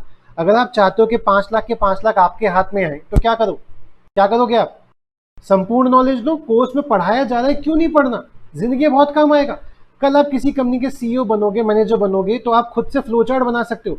आप खुद का, आप एक बहुत ही बेसिक एग्जांपल ले रहा हूँ, अगर जिंदगी में कुछ करना चाहते हो तो knowledge is the power, knowledge जितनी लोगे उतना आपके लिए अच्छा है। फील करें आप चार्टेड अकाउंटेंट बन गए, क्या आपको टैक्स की पूरी नॉलेज दी जाएगी, सी इंटर में सी फाइनल की, तो आपका टैक्स फेवरेट सब्जेक्ट है, मान के चलते हैं। टैक्स एंटरप्राइज इंफॉर्मेशन सिस्टम के टेक्नोलॉजी गुण आपके पास है, फ्लो चार्ट बनाना आपको आता है, क्या आप एक सॉफ्टवेयर बना सकते हो? हाँ, एक कंप्यूटर सॉफ्टवेयर डेवलपर को हायर करो, उसको फ्लो चार्ट बना के दे दो, उसे बोल सुन मशीन स्टार्ट होगी, मशीन स्टार्ट होने के बाद क्लियर कर देना जो भी पुराने डॉक्यूमेंट सेव होंगे, सब कुछ क्लियर, इनिशियल स्टेजेस काम करेंगे। एक इंसान इनपुट में हमें बताएगा उसकी सैलरी से कितनी इनकम है, हाउस प्रॉपर्टी से कितनी इनकम है, पीजीबीपी से कितनी इनकम है, उससे कितनी इनकम है। फिर उसके बेसिस पे हम उससे पूछेंगे क्या उसने ऊपर सैलरी की इनकम बताई है, हाँ तो सैलरी की इनकम बताइए, तो आईटीआर भरी जाएगी ये वाली, आईडिया के नंबर होते हैं सरल 1 सरल 2 सरल 3, तो आईडिया भरी जाएगी ये वाली। क्या उसने एचआरए भी बताया, आप समझो, आपने बस एक बार इनपुट देना है, मशीन उसके हिसाब से सारा का सारा काम। अरे इसको छोड़ो यार, तुमने सीए फाउंडेशन में, आपने सीए फाउंडेशन में अपना एग्जाम फॉर्म भरा होगा, है, मशीन स्टार्ट हुई, एक खाली पेज आपके सामने आया होगा, उस पर आपने कुछ इनपुट दिया होगा, आपका नाम, आपके मम्मी का नाम, आपका कौन सा सेंटर भरना चाहते हो, पापा का नाम, आप इंग्लिश मीडियम में दोगे, हिंदी मीडियम में दोगे, ठीक है, सीए फाउंडेशन का एग्जाम देने वाले हो, सेंटर कौन सा भरा आपने, इंग्लिश हिंदी, ये सब आपने जब भर दिया, जेंडर कौन सा, ये सब आपने जब भर दिया, तो मशीन कहती होगी रुक, तो मशीन कहती होगी send, do you want to complete the form, click. और क्लिक आप जब करते होगे तो मशीन एक ऑलरेडी पीडीएफ एक फाइल जनरेट करती होगी, वहां पे आपकी फोटो आ रही होती होगी, सिग्नेचर आ रहा होगा, वगैरह वगैरह, ये 4 पेपर है जो आप देंगे, उसके नीचे कुछ की इंस्ट्रक्शंस होते होंगे। तो ये जो कागज जनरेट हुआ आपके इनपुट देने के बाद, वो कैसे हुआ, वो कागज प्रिंट फॉर्मेट में कैसे निकला, बिकॉज कहीं ना कहीं उसके अंदर बहुत सारे इंस्ट्रक्शंस, क्वेश्चन, कमांड और प्रोसेसिंग हो रही होगी। क्या बच्चे ने सी फाउंडेशन का फॉर्म भरा है तो उसका प्रिंट इस हिसाब से निकलेगा, उसका प्रिंट ऐसे निकलेगा। क्या बंदे ने सी इंटर का फॉर्म भरा है तो उसका प्रिंट ऐसे निकलेगा, फाइनल का भरा है तो उसका प्रिंट ऐसे निकलेगा। अंदर ही अंदर मशीन जो काम कर रही है उसको हम डायग्रामेटिकली कागज पे बना के दिखा रहे हैं, ताकि एक इंसान को कागज पे देख के समझ आ जाए, अच्छा मशीन ऐसे काम करती है, ओके मशीन, अच्छा इसके बाद ये होगा, उसके बाद ये होगा, उसके हम स्टेप बाय स्टेप समझ पा रहे हैं, इसके बाद ये होगा, उसके बाद ये होगा, और फिर हम चेक कर लेंगे सॉफ्टवेयर के साथ बैठ के, हमने ये एंट्री। अगर हम कोई बर्गर लेता है तो बर्गर पे आप पैसा आता है 52 रुपी, उस पर लग जाएगा 5% जीएसटी, और कहीं फ्लो जा नहीं रहा, बर्गर के बाद सीधे यहाँ आ रहा है, यहाँ आ रहा है, यहाँ आ रहा है, और मशीन आ जाएगी, मतलब 52 प्लस जो जीएसटी लगेगा वो।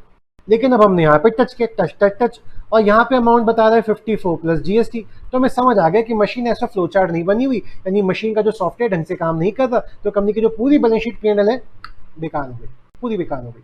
ऑडिटर ने रिपोर्ट कर दी कि भैया आप अपना बैलेंस शीट ठीक से बनाओ, आपका सॉफ्टवेयर ढंग से काम नहीं कर रहा।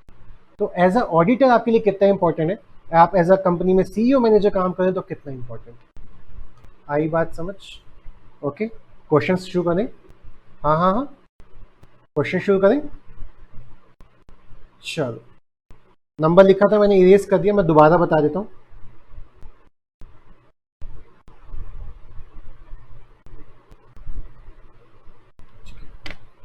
चलो ओके, चलो अब हम फ्लो चार्ट शुरू करते हैं।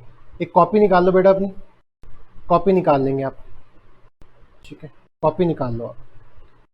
अब हम फ्लो चार्ट साथ के साथ बनाएंगे। तो पहले हम करेंगे फ्लो चार्ट टूल्स।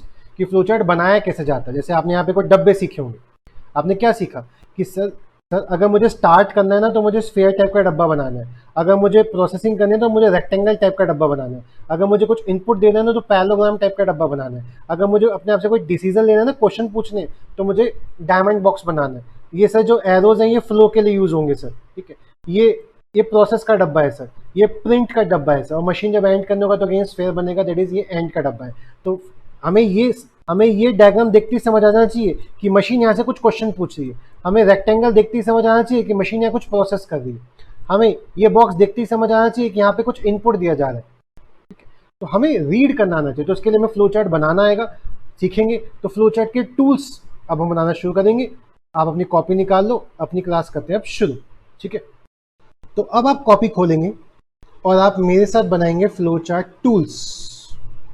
अब आप कॉपी अपनी ओपन करेंगे और आप मेरे साथ बनाएंगे फ्लो चार्ट टूल्स। यानी फ्लो चार्ट बनाने के लिए हमें किन किन टूल्स की आवश्यक, फ्लो चार्ट ऐसे ही नहीं हम किसी भी डायग्राम में कुछ भी बना देंगे। फ्लो चार्ट बनाने के लिए हमें कुछ डायग्राम्स की जरूरत पड़ी, कुछ डायग्राम्स की। तो पहला डायग्राम, अगर मैं दिखाना चाहता हूं कि मशीन स्टार्ट हो रही है, अगर मुझे ऐसे दिखाना है तो मैं स्फीयर बना सकता हूं या हॉरिजॉन्टल सिलेंडर बना सकता हूं। टू पैरेलल लाइंस, कर्व में उसको बंद किया, तो मैं दोनों तरीके से स्टार्ट को रिप्रेजेंट कर सकता हूँ। या तो मैं एग्जाम में ऐसे बना के आऊँगा या मैं ऐसे बना के आऊँगा। अगर मुझे मशीन यूज करनी है तो दूसरा टूल, या तो मैं स्टॉप करूँगा, सेम जैसे स्टार्ट वैसे stop, two parallel lines, curve से बंद करेंगे, ठीक। टूल नंबर 3 आप कॉपी कर रहे हैं बेटा अब साथ के साथ। अब हम इस चीज़ को कॉपी करना शुरू कर रहे हैं। अब हमने पढ़ाई शुरू कर दी फ्लो चार्ट की, अब हमारा टॉपिक शुरू हो चुका है। हमने 50 मिनट एक भूमिका बनाई, ये बताने की कोशिश की कि टॉपिक कितने रेलेवेंट होते हैं। अब हम पढ़ना शुरू कर रहे हैं। अब मैं नहीं बताऊंगा कि क्यों पढ़ना है EISSM, ये पढ़ के क्या हो जाओगे, इन सब पे ऑलरेडी बहुत लोगों ने बहुत सारी वीडियो छाप रखी है। कंटेंट पे आ रहे हैं, अब सीधे कंटेंट पे काम करेंगे। अब हम टॉपिक पढ़ रहे हैं, एग्जाम की प्रिपरेशन कर रहे हैं। स्टॉप। अगर मुझे किसी भी जगह पे प्रोसेसिंग दिखानी है तो मैं रेक्टेंगल बॉक्स बनाऊंगा, रेक्टेंगल बॉक्स। मुझे कोई भी प्रोसेस दिखानी, फॉर एग्जाम्पल मुझे दिखाना है A is equal to B into C। क्या यहाँ कोई प्रोसेसिंग हो रही है, क्या यहाँ पे कुछ कैलकुलेशन हो रहा है? यस सर, B जब C से मल्टीप्लाई होगा तो A निकल के आएगा। तो मुझे कोई भी प्रोसेस दिखाना होगा तो मैं रेक्टेंगल शेप बनाऊंगा। Third tool. फोर्थ टूल, मुझे मशीन में कुछ इनपुट दिखाना है। मशीन, जरा इनपुट लो इनसे, मशीन खुद से कुछ रीड करो। मशीन जैसे आप फोन नंबर देते हो तो मशीन अपने आप रीड करती है, इस फोन नंबर से कौन है बंदा, ऋषभ गौर। और अगर नहीं होगा तो सर इनपुट में जरा नाम भी बता दो, नाम कैसे वो भी बता दो, नाम ऋषभ। तो या तो मशीन इनपुट लेगी या मशीन खुद से सॉफ्टवेयर के अंदर से डेटाबेस से कुछ रीड करके वहां से उठा रही है, तो वो इस टाइप के बॉक्स में होंगे, पैरेललोग्राम। जैसे भी ऊपर वाले बॉक्स में हमने क्या किया था, क्या मांगा था मशीन ने आपसे, इनपुट मांगा था। इनपुट में क्या मांगा था, आइटम बता दो भाई साहब। तो हमने क्या इनपुट किया, बर्गर। क्या इनपुट किया, फ्रेंच फ्राइज। क्या इनपुट किया, कोल्ड ड्रिंक। क्या इनपुट किया, कॉम्बो। तो यहाँ पे हम इनपुट करेंगे, यहाँ पे हम मशीन को कुछ इनपुट्स देंगे। जब हम ATM मशीन में जाते हैं तो इनपुट देते हैं, CVV नंबर, पिन नंबर ले लो हमारा, इतने पैसे चाहिए हमें। तो जो आप मशीन को बताते हो दैट्स इनपुट। जब इनपुट बताओगे मशीन को तो आपको पैरेललोग्राम बॉक्स बनाना पड़ेगा। पॉइंट नंबर 5, फ्लो, डायरेक्शन दिखाने के लिए,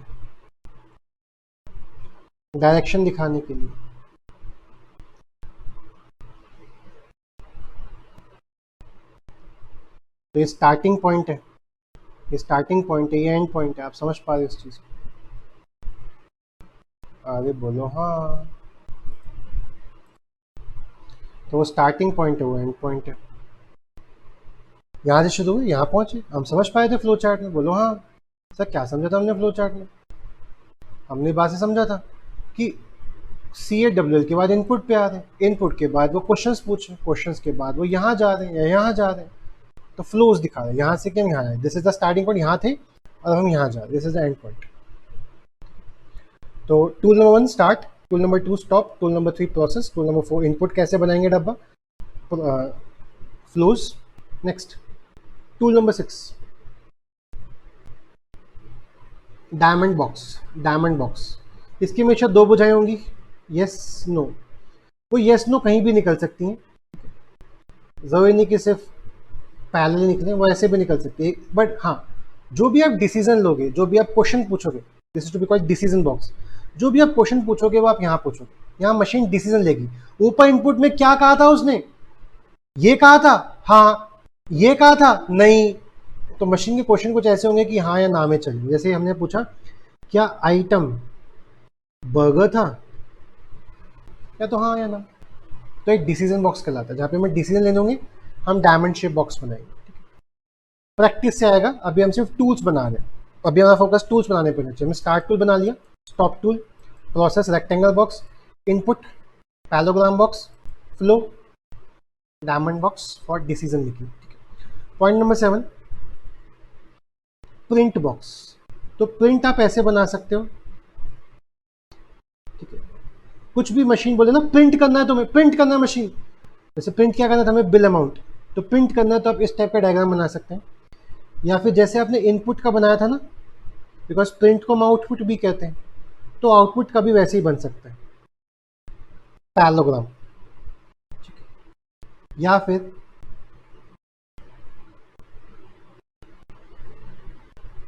ऐसे ही बना सकते हैं प्रिंट। ये तीनों डायग्राम एक्सेप्टेबल है। मैं दिखा देता हूँ, मैं सीधे आपको आईसीए की वेबसाइट ही खोल के दिखा देता हूँ।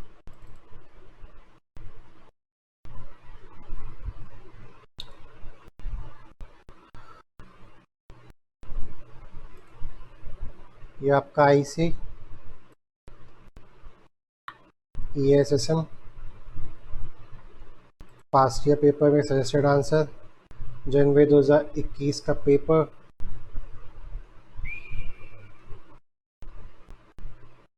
ये क्वेश्चन था जो हमारे एग्जाम में आना था, मैं डाउनलोड ही कर लेता हूँ।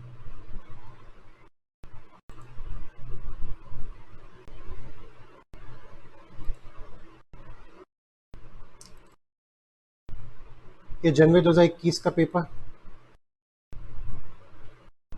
ठीक है। ये फ्लो चार्ट था जो मैं बना था क्वेश्चन नंबर 2 का ए पार्ट। आप देख पा रहे हो कि start sphere, input parallelogram box, read parallelogram box, machine ने कोई क्वेश्चन पूछा, डायमंड शेप, कुछ रीड किया उसने, और फिर उसने क्या बना दिया, उसने यहाँ पे प्रोसेसिंग की, मल्टीप्लीकेशन हो रहा है, PA मल्टीप्लाई बाय 0.05, फ्लोज दिख रहे होंगे आपको, यहाँ से यहाँ जा रहे हैं, यहाँ से यहाँ जा रहे हैं। प्रिंट का बॉक्स उसने कैसे बनाया, पैरेललोग्राम, एंड देन स्टॉप, हमने स्टॉप में यही सीखा। इसका आईसीए ने एक ऑल्टरनेट आंसर भी दे रखा है कि शायद कुछ बच्चे ऐसे भी बना के आ जाए। तो स्टार्ट सेम, इनपुट, डिसीजन लिए जा रहे हैं, उसके बेसिस पे रेक्टेंगल, रेक्टेंगल मतलब यहाँ प्रोसेसिंग हो रही होगी, प्रिंट का बॉक्स आप देख पा रहे होगे। तो प्रिंट का बॉक्स ऐसे भी बन सकता है, प्रिंट का बॉक्स ऐसे ही बन सकता है। सर हमारा जो क्वेश्चन है, हम जो आंसर बना के आएंगे फ्लो चार्ट में, अगर हमने वैसा बना दिया, वैसा बना दिया सर, सर अगर हमने प्रिंट ऐसा बनाया जैसा भी आपने बताया था, ऐसा वाला सर, ऐसा वाला, लेकिन सर आईसीए का सजेस्टेड में या तो हमें ये वाला दिखा या हमें ये या तो दिखा ही नहीं सर, तो आप गलत सिखा रहे हो सर। नहीं बेटा, डरने की जरूरत नहीं, मैं समझ सकता हूँ बच्चों के दिमाग में एक सवाल आता है। मैंने वो चीज़ भी ऑलरेडी बुक के ऊपर मैं देता हूँ ताकि कुछ बच्चे पढ़ लें उस चीज़ को, एक बार गाइडेंस ले लें। एक क्वेश्चन दे रखा है मैंने आपके, जो PDF आपके साथ शेयर किया, whether answer written by student in CA inter, जो आप आंसर लिख के आएंगे अपनी कॉपी में, are evaluated on the basis of answer given by ICA. तो ये जो मैंने आपको अभी आंसर शीट दिखाई, ये आईसीए के वेब पोर्टल पे सजेस्टेड आंसर दे रखा है कि आईसीए की साइड से ये सजेशन है कि इस क्वेश्चन का आंसर ये होना चाहिए था। तो हमने ये क्वेश्चन पूछा कि आईसीए जो अपनी साइड से सजेस्टेड आंसर देता है, ठीक है, या प्रैक्टिस में जो उसके क्वेश्चन के आंसर होते हैं, क्या बच्चे को वैसे, क्या उसी के बेसिस पे इवेल्युएट होता है बच्चे की कॉपी, ठीक है। तो ICA versus Shaunak H Satya की केस स्टडी हुई थी, एक अंकल जी ने केस फाइल किया था, तो वहां पे आईसीए ने साफ साफ बोला आरटीआई में, ICAI has replied that the answer prepared by ICAI for evaluation of answer sheet of the student who appear in CENT exam are different from suggested answers. तो जो आप वेबसाइट पर सजेस्टेड आंसर्स देखते हो ये अलग होते हैं, और ऐसे जिन थियोरी के बेसिस पे आपकी कॉपी चेक करती है वो अलग होती है। दो बॉडी है बेटा आईसीए की, एक आईसीए की बॉडी है जो स्टडी मटेरियल बनाती है और दूसरी आईसीए की बॉडी है जो एग्जाम्स बनाती है। तो एग्जाम बनाने वाली बस पूछ लेती है हाँ भाई कोर्स में इंटीग्रेशन है, ठीक है, मैं इंटीग्रेशन के हिसाब से कोई भी क्वेश्चन डाल दूंगा। हाँ भाई क्वेश्चन में क्या भाई कोर्स में लॉग है, ठीक, मैं लॉग इंडियन कॉन्ट्रैक्ट एक्ट है, कितने सेक्शन है, 1 से 72, ठीक है, मैं उस हिसाब से क्वेश्चन बना दूंगा। तो एग्जाम वाले बस कोर्स वालों से ये पूछते हैं कोर्स क्या है, मतलब एग्जाम वाले जो एग्जाम पेपर बनाएंगे और आपकी कॉपी चेक करेंगे वो बस आईसीआई से ये पूछेंगे बॉस नॉलेज पोर्टल वालों से हाँ भाई फ्लो चार्ट है, वो कहते हैं हाँ फ्लो चार्ट है, ओके ठीक है, अब मैं कितना टिपिकल फ्लो चार्ट देता हूँ वो मैं बनाऊंगा। अब आईसीआई की बुक में कुल 4 फ्लो चार्ट है, आईसीआई की चैप्टर नंबर 1 में बीपीए नाम के चैप्टर 1 में कुल 4 फ्लो चार्ट है। मैं आपको 23-24 की प्रैक्टिस कराऊंगा और आईसीआई 23-24 से बाहर भी तो पूछ सकता है। आईसीआई ने कहा बच्चों को फ्लो चार्ट की नॉलेज है ना, बच्चे को पता है ना स्टार्ट कैसे बनता है, इनपुट कैसे बनता है, प्रोसेस कैसे बनता है, अब मैं कुछ भी क्वेश्चन पूछूं। तो साफ साफ कह रहा है आईसीआई कि जो सजेस्टेड आंसर है वो डिफरेंट हो सकते हैं, यानी आप जो आंसर बना के आओगे अगर वो मार्केट एक्सेप्टेबल आंसर है तो यस आईसीआई उसके बेसिस पर कॉपी चेक इवेलुएट करेगा। ये सब दे रखा है, आप एक बार रीड कर लेना, ये पूरी कंटेंट दे रखा है कि एग्जाम का कैसे पढ़ेंगे आप, कितनी बुक्स हम पढ़ेंगे, ट्रेंड एनालिसिस सब कुछ दे रखा है। बट हम इसमें टाइम वेस्ट नहीं करना चाहते, हम सीधे कॉन्सेप्ट पे आना चाहते हैं। आई बात समझ? तो हमने क्या क्या सीखा, अगर हमें फ्लो चार्ट बनाना है तो फ्लो चार्ट में ये बॉक्स हमें दर्शाएगा स्टार्ट, ये स्टॉप सेम है दोनों का, प्रोसेस रेक्टेंगल शेप में बनाएंगे रेक्टेंगल, इनपुट एंड प्रिंट हम पैलोग्राम बना सकते हैं, ठीक है, फ्लो एरोस के थ्रू दिखाएंगे, डिसीजन लेना है तो हमें डायमंड बॉक्स बनाना पड़ेगा यस या नो के लिए, प्रिंट आप ऐसे बना सकते हो, ऐसे बना सकते हो, ऐसे बना सकते हो। पॉइंट नंबर 8, छोटा सा circle, small page connector, small page connector sir कब काम आएगा, अभी जब मैं फ्लो चार्ट बनाऊंगा तो मैं इसका यूज करना सिखा दूंगा। सर जो हमने आंसर्स देखे थे अभी आईसीआई के द्वारा उसमें तो कनेक्टर था नहीं, उसमें नहीं था, उसमें नहीं था, मैं आपको भी दिखा दूंगा कि कनेक्टर कैसे काम आता है। और अगर मेरे को दूसरे पेज पे जाना पड़ रहा है फ्लो चार्ट बनाते बनाते तो मैं पेंटागन, जीन्स की पीछे वाली पॉकेट ऐसी तो होती है देखने में, जीन्स की पीछे वाली पॉकेट बोलो ऐसी तो होती है, तो ये डिफरेंट पेज कनेक्टर है, different page connector, connector connect करेगा ये, क्या यूज होता है अभी समझेंगे, अभी समझेंगे।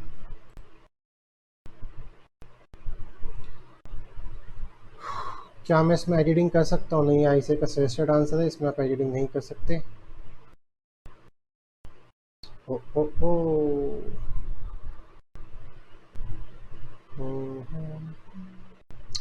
इसमें एडिटिंग नहीं कर सकते, चलो अभी दिखाता हूँ फिर मैं ये सेम पेज कनेक्टर कैसे काम करेगा, जस्ट मैं अभी दिखाता हूँ। बना लिया आपने एडोगैरो tools, start tool, stop tool, process tool, input tool, arrows, flows tool, ये फ्लो दिखाते हैं, flow, decision box, decision making होगी यहाँ पे, मशीन पूछेगी कहाँ जाना है, कहाँ जाना है, ये पूछा ये तो यस, ये नहीं नाम में जाना है, print small connect, same page connect, sorry मैंने स्मॉल लिख दिया बेटा, sorry, same page connector, same page पे कनेक्ट करना है तो इसको, दूसरे पेज पे जाना है तो उसको, क्या मतलब सर, दिखा देता हूँ मैं आपको। सपोज मैं फ्लो चार्ट बना रहा हूँ, सपोज मैं एक फ्लो चार्ट बना रहा हूँ और फ्लो चार्ट बनाते बनाते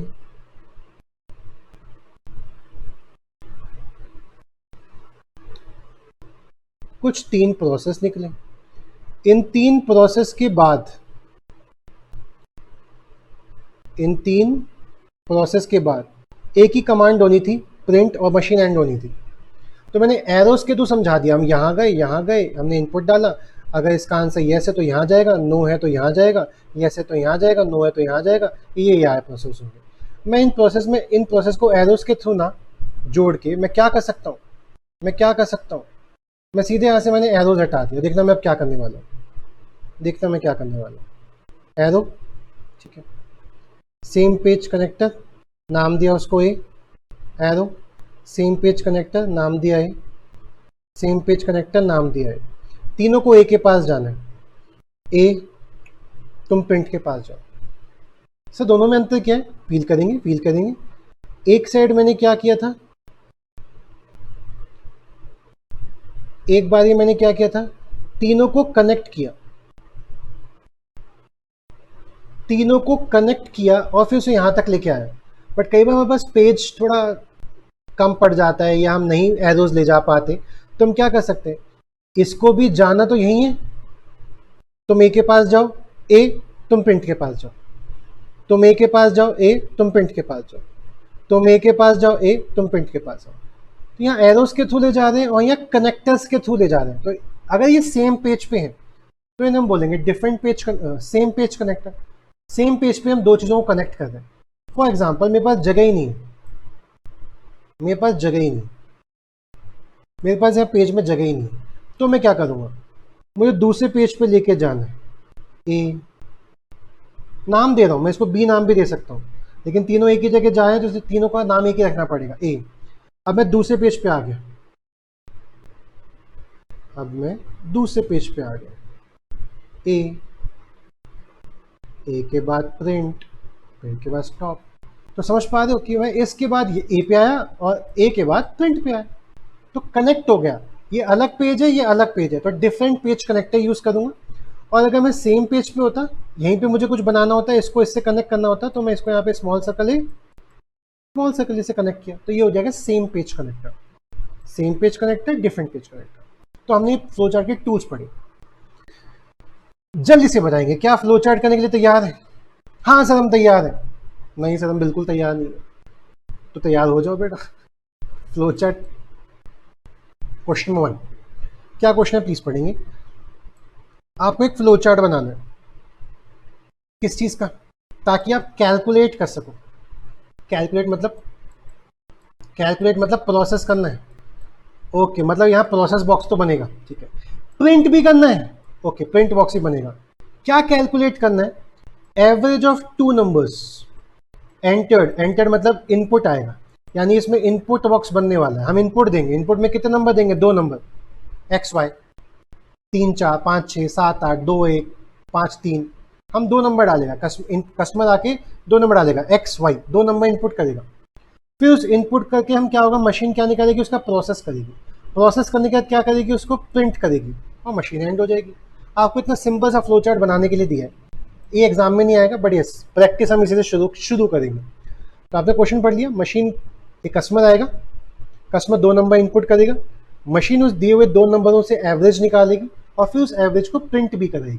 दैट्स द क्वेश्चन। आपको फ्लो चार्ट बनाने को दिया, क्या बना सकते हो? आंसर नंबर 1, क्या बना सकते हैं? बनाते हैं। सबसे पहले आप क्या करेंगे? सर सबसे पहले हम बनाएंगे स्टार्ट। ओके, बना दिया। उसके बाद सर आपने हमें सिखाया है इसलिए हम कर रहे हैं सर। बेटा मैंने भी आपको इसलिए सिखाया बिकॉज आईसीए के जितने भी सजेस्टेड आंसर्स होते हैं, आईसीए अगर आप स्टडी मटेरियल आंसर देखोगे तो आईसीए ने स्टार्ट के बाद आपको कॉल की प्रक्रिया सिखाई है। आईसीए कहता है जब भी कुछ करो ना नया काम, पुरानी चीजें डिलीट कर दो। आईसीए कहता है शादी करने वाले हो तो पुराने अफेयर्स भूल जाओ, तभी आप शादी ढंग से कर पाओगे। सिंपल सा कॉन्सेप्ट। आईसीए साफ सीधी सी बात कहता है। आईसीए कहता है कोई भी मशीन काम करेगी तो उसमें पुराना डेटा भरा हुआ नहीं होना चाहिए। पुराने भरे हुए डेटा में कुछ नया इनपुट करोगे तो आंसर गड़बड़ ही आएगा। सच्ची कह रहे हैं। इसलिए आप जब कोई नई कैलकुलेशन करने आ रहे हो तो ऑल क्लियर कर देते होगे। अब आप जितनी भी एब्रीविएशन यूज करना चाहते हो, अच्छा कॉल क्या एक प्रोसेस है, इसलिए हमने किस बॉक्स में लिखा है, रेक्टेंगल बॉक्स यूज किया, because call is a process. Call इस बॉक्स स्टार्ट कर मशीन कर क्या रही है, प्रोसेस रन कर रही है। Clear all working location. मैं जितनी भी शॉर्ट फॉर्म यूज करूंगा, या तो फ्लो चार्ट के ऊपर या फ्लो चार्ट बनाने के बाद नीचे कहीं एक्सप्लेन कर दूंगा कि CAWL का मतलब क्या है। आप कॉपी करेंगे, लिखेंगे बेटा, CAWL का मतलब क्या है, क्लियर ऑल वर्किंग लोकेशन। या आपने क्या किया, आपने उसके एब्रीवेट को एक्सप्लेन कर दिया कि यहाँ पे जो तुम्हें CAWL लिख रहा है ना, उसका मतलब समझ लेना। सर क्या ऐसे भी ऐसा करता है? हाँ, ये देखो, K का मतलब कैटेगरी, V का मतलब प्राइस, GST मतलब गुड्स एंड। तो कहीं भी आप एब्रीवेशन यूज, हम एब्रीवेशन यूज करना, K का मतलब GST। तो हम जितनी भी एब्रीवेशन यूज करेंगे कहीं ना कहीं हम उसको एक्सप्लेन करके आएंगे। Clear all working location. Start किया हमने, स्टार्ट किया। अब मशीन बताओ क्या मांगने वाली है आपसे। सर अब कुछ बचा ही नहीं, मशीन बोलेगी 2 नंबर बताओ। इनपुट मांगा है, इनपुट में कैसा बॉक्स बनेगा? सर इनपुट बॉक्स बनेगा, A और B, X और Y कुछ भी लिख सकते हैं। कुछ भी लिख सकते हैं। अब क्या होगा, क्या होगा, प्रोसेसिंग होगी सर। एवीजी, एवीजी क्या है, लिख दो सर। एवीजी क्या है, average, average. AVG is equal to, AVG is equal to A plus B, यानी ऊपर एक नंबर दिया ए, दूसरा एक नंबर दिया बी, डिवाइड बाई 2, एवरेज आ गया है। क्या सिर्फ कैलकुलेट ही करना है या प्रिंट भी करना है सर? सर प्रिंट भी करना है सर। प्रिंट में आप ऐसा वैसा बना सकते हो, या फिर इनपुट जैसा बना था पैलोग्राम वैसा बना सकते हो, या फिर दिखाया ही था तुम बेटा, ऐसा बना सकते हो, कोई सा भी बना सकते हो। अच्छा प्रिंट करवाना क्या है वो भी लिख दो नीचे। सर प्रिंट करवाना है एवरेज, काम खत्म, पैसा हजम, काम खत्म, पैसा हजम, स्टॉप। बन गया सा फ्लो चार्ट, बस ये था, हाँ यही था। स्टार्ट प्रोसेसिंग, सब कुछ क्लियर हो गया। नंबर बताओ क्या नंबर चाहिए सर? 6 और 7, ओके 6 और 7, average 6 plus 7 divide by 2, 6.5, print 6.5। अब जब एक सॉफ्टवेयर डेवलपर ने ये फ्लो चार्ट पढ़ लिया होगा, अच्छा ऐसा बनेगा, 2 नंबर डालेंगे उसमें, अच्छा ऐसा बनना है फ्लो चार्ट, ऐसे बनना है सॉफ्टवेयर, ओके। वो C plus plus, android language, Java, जो भी लैंग्वेज पे वो सॉफ्टवेयर लिखेगा, और फिर हमें सॉफ्टवेयर कुछ ऐसा लिखने को मिलेगा। यहाँ पे लिखा होगा enter, enter 2 number, enter 2 number, एक बॉक्स ये, टिंग, दूसरा नंबर टिंग, और यहाँ लिखा होगा एवीजे, एवरेज 2, और यहाँ मशीन, और यहाँ मशीन को क्या बता दूंगी, एवरेज निकला है ये। अच्छा यहां से यहां एवरेज कितना निकला, ये मशीन दिख रही होगी, मशीन में को पहला कागज ऐसा दिख रहा होगा, web page, enter 2 number, average touch, this is the answer. But अंदर ही अंदर मशीन ने क्या किया, सबसे पहले मशीन स्टार्ट हुई, मशीन ने प्रोसेसिंग की, सब कुछ जो कुछ भी याद था वो भूल गई, जितनी भी कैलकुलेशंस पड़ी हुई थी वो सब कुछ हमने इरेज करवा दी। फिर हमने मांगे 2 नंबर, कस्टमर ने हमें दिया 2 नंबर, ए बी 5 और 8, कस्टमर ने 2 नंबर दिए। फिर एवरेज निकला 5 plus 8 divide by 2, 6.8, 5 plus 8 13, 13 divide by 2, 6.5, 6.5, 6.5। तो हम चेक करेंगे इस फॉर्मूले के बेसिस पे, सपोज हम नंबर डाल दें, यहाँ पे हमने नंबर डाला, एक ऑर्डर चेक कर रहे हैं, हमने नंबर डाला 6 और 8, फिर मैंने देखा ये अब हम खुद से कर रहे हैं, 6 plus 8 divide by 2, 14 divide by 2 7, तो प्रिंट आना चाहिए 7। आपके सामने सॉफ्टवेयर है, ऑर्डर नंबर डाला 6, और ऑर्डर नंबर डाला 6 8, एवरेज निकल के आ रहा है 6। तो आप क्या बोलोगे, मशीन का जो आंसर निकल के आ रहा है वो एज पर कंपनी पॉलिसी नहीं है, यानी कंपनी का जो सॉफ्टवेयर है, जो मशीन का जो सॉफ्टवेयर है, ये गलत कैलकुलेशन कर रहा है, पूरा इंफॉर्मेशन सिस्टम खराब है, कैलकुलेशन ही गलत हो रही है। ऑडिटर ने बस यही तो दिमाग करना है, ठीक है। तो ये बात किसको बतानी होती है, बोर्ड ऑफ डायरेक्टर को, सेक्शन 134 में। हम एश्योर करते हैं शेयर होल्डर्स, हमने जो कंपनी के सॉफ्टवेयर बनाए, हमने जो कंपनी के फ्लोचार्ट बनाए, कंपनी की ये पॉलिसी थी, आपने कहा था कि एक इंसान हमें सॉफ्टवेयर बनाना चाहिए 2 चीजों का एवरेज निकाल सके, हमने सॉफ्टवेयर बनाया और हम आपको आश्वस्त करते हैं हमने बड़ा इफेक्टिव सॉफ्टवेयर बनाया। ऑडिटर 143 में आएगा और वो चेक करेगा, तुमने कहा कैसा सॉफ्टवेयर बनाया तुमने, वो बोलेंगे सर ये ना हमारा फ्लोचार्ट, हमने ऐसे सॉफ्टवेयर बनाया, ओके मतलब एवरेज ऐसे इस फॉर्मूले से निकलता है, ओके ठीक है, ओके रुको, नंबर टाइप किया 6 प्लस 8, 6 8, एवरेज तुम, मशीन कह रही है 6, भैया इतना तो मैं भी समझ रहा हूँ, 6 प्लस 8 डिवाइड बाई 2 7 होता है, मशीन निकाल ली है 6। ऐसा सेक्शन 143 ऑडिटर की रिपोर्ट है कि बोर्ड ऑफ डायरेक्टर ने जो कहा था कि उनका इंफॉर्मेशन सिस्टम इफेक्टिव काम कर रहा है, हम इस बात से सहमत नहीं करते, कंपनी का इंफॉर्मेशन सिस्टम ढंग से काम नहीं करता, उसमें बहुत सारे एरर्स हैं, उसकी कैलकुलेशन प्रोसेसिंग सब ठीक तरीके से काम नहीं करती, शेयर होल्डर सतर्क हो जाओ, खत्म। तो आप ऑडिटर के तौर पे तभी काम कर पाओगे, बोर्ड ऑफ डायरेक्टर के तौर पे तभी काम कर पाओगे जब आपको फ्लो चार्ट और सॉफ्टवेयर की नॉलेज होगी। हमने पहला काम किया, खत्म। क्या आपने क्वेश्चन बना लिया, आंसर 1, अरे बोलो हाँ। पॉज कर लेना, मुझे कॉपी कर लेना। Start, call, input, average a plus B divide by 2, print average, stop. ठीक है, ओके सर हाँ सर, एक और क्वेश्चन कराओगे आप हमें? ओके, अगर तुम करना चाहते हो तो क्या गम है, करते हैं एक और क्वेश्चन, मजे लेके करना है, मजा। क्या सीखा आपने, क्या सीखा है फ्लो चार्ट में कि प्रिंट के लिए मुझे ऐसा बॉक्स बनाना है, प्रोसेस के लिए ऐसा बॉक्स बनाना है, इनपुट के लिए ऐसा बॉक्स बनाना है, प्रोसेस के लिए ऐसा बनाना है, स्टार्ट के लिए ऐसा बनाना है, स्टॉप के लिए। सर इसमें डिसीजन तो आया ही नहीं, बिकॉज डिसीजन बॉक्स की जरूरत नहीं पड़ी। सर इसमें सेम पेज कनेक्टर तो आया ही नहीं, छोटा सा ही तो था, इसमें क्या कनेक्ट करें हम किसी चीज से। सर दूसरा क्वेश्चन, ओके दूसरा question sir, draw flow chart to calculate, पहले कैलकुलेट करेंगे मतलब प्रोसेसिंग होने वाली है, फिर प्रिंट भी करेंगे। सिंपल इंटरेस्ट, मतलब एक ऐसी मशीन बनानी पड़ेगी जो आपसे पी लेगी, आर लेगी, टी लेगी, प्रिंसिपल लेगी, रेट लेगी, टाइम लेगी, और फिर सिंपल इंटरेस्ट निकालेगी। एक ऐसा फ्लो चार्ट बनाना है, बना देते हैं, क्या मुश्किल है सर, आ गया हमें। चलो फिर हम खेलते हैं अकेले हम, अकेले तुम। आंसर नंबर 2 आप खुद से ट्राई करेंगे, मैं इधर खुद से बना रहा हूं।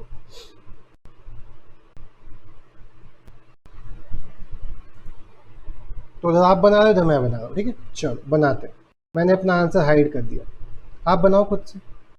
सर मैं बना रहा हूँ सर, स्टार्ट कर लिया सर मैंने, फिर मैंने एक चीज़ रट्टा मार लिया sir. Sir sir CAWL sir, आप कोई भी एब्रिविएशन यूज़ करेंगे साइड में लिखेंगे क्लियर ऑल वर्किंग लोकेशन, ये लिख लिया सर मैंने। सर उसके बाद मैं नीचे गया, मशीन मुझसे इनपुट मांगेगी, सिंपल इंटरेस्ट तब तक नहीं लग सकता ना जब तक वो मुझसे इनपुट ना मांग ले। कोई शॉर्ट फॉर्म अगर आपने लिखी है तो आप उसको एक्सप्लेन कर देंगे। सर फिर बचा ही क्या, एक बार हमें इनपुट मिल जाए सर, प्रोसेसिंग करवा देंगे सर, सिंपल सी बात।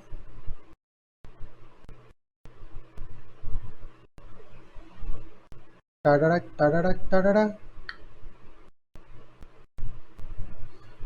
सर मेरा तो बन गया, मेरा भी बनने वाला है बेटा।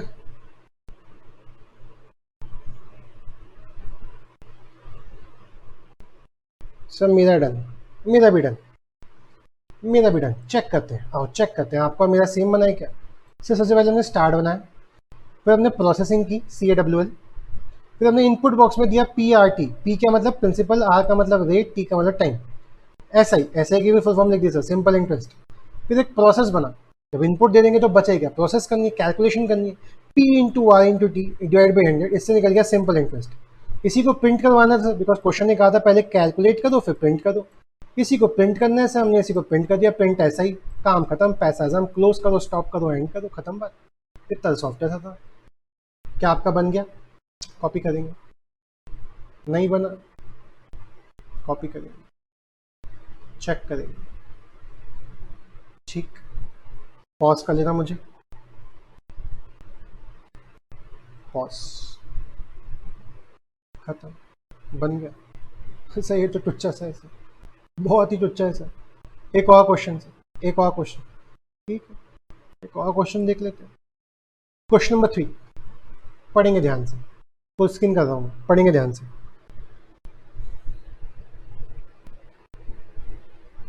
पढ़ेंगे आप ध्यान से। Question number 3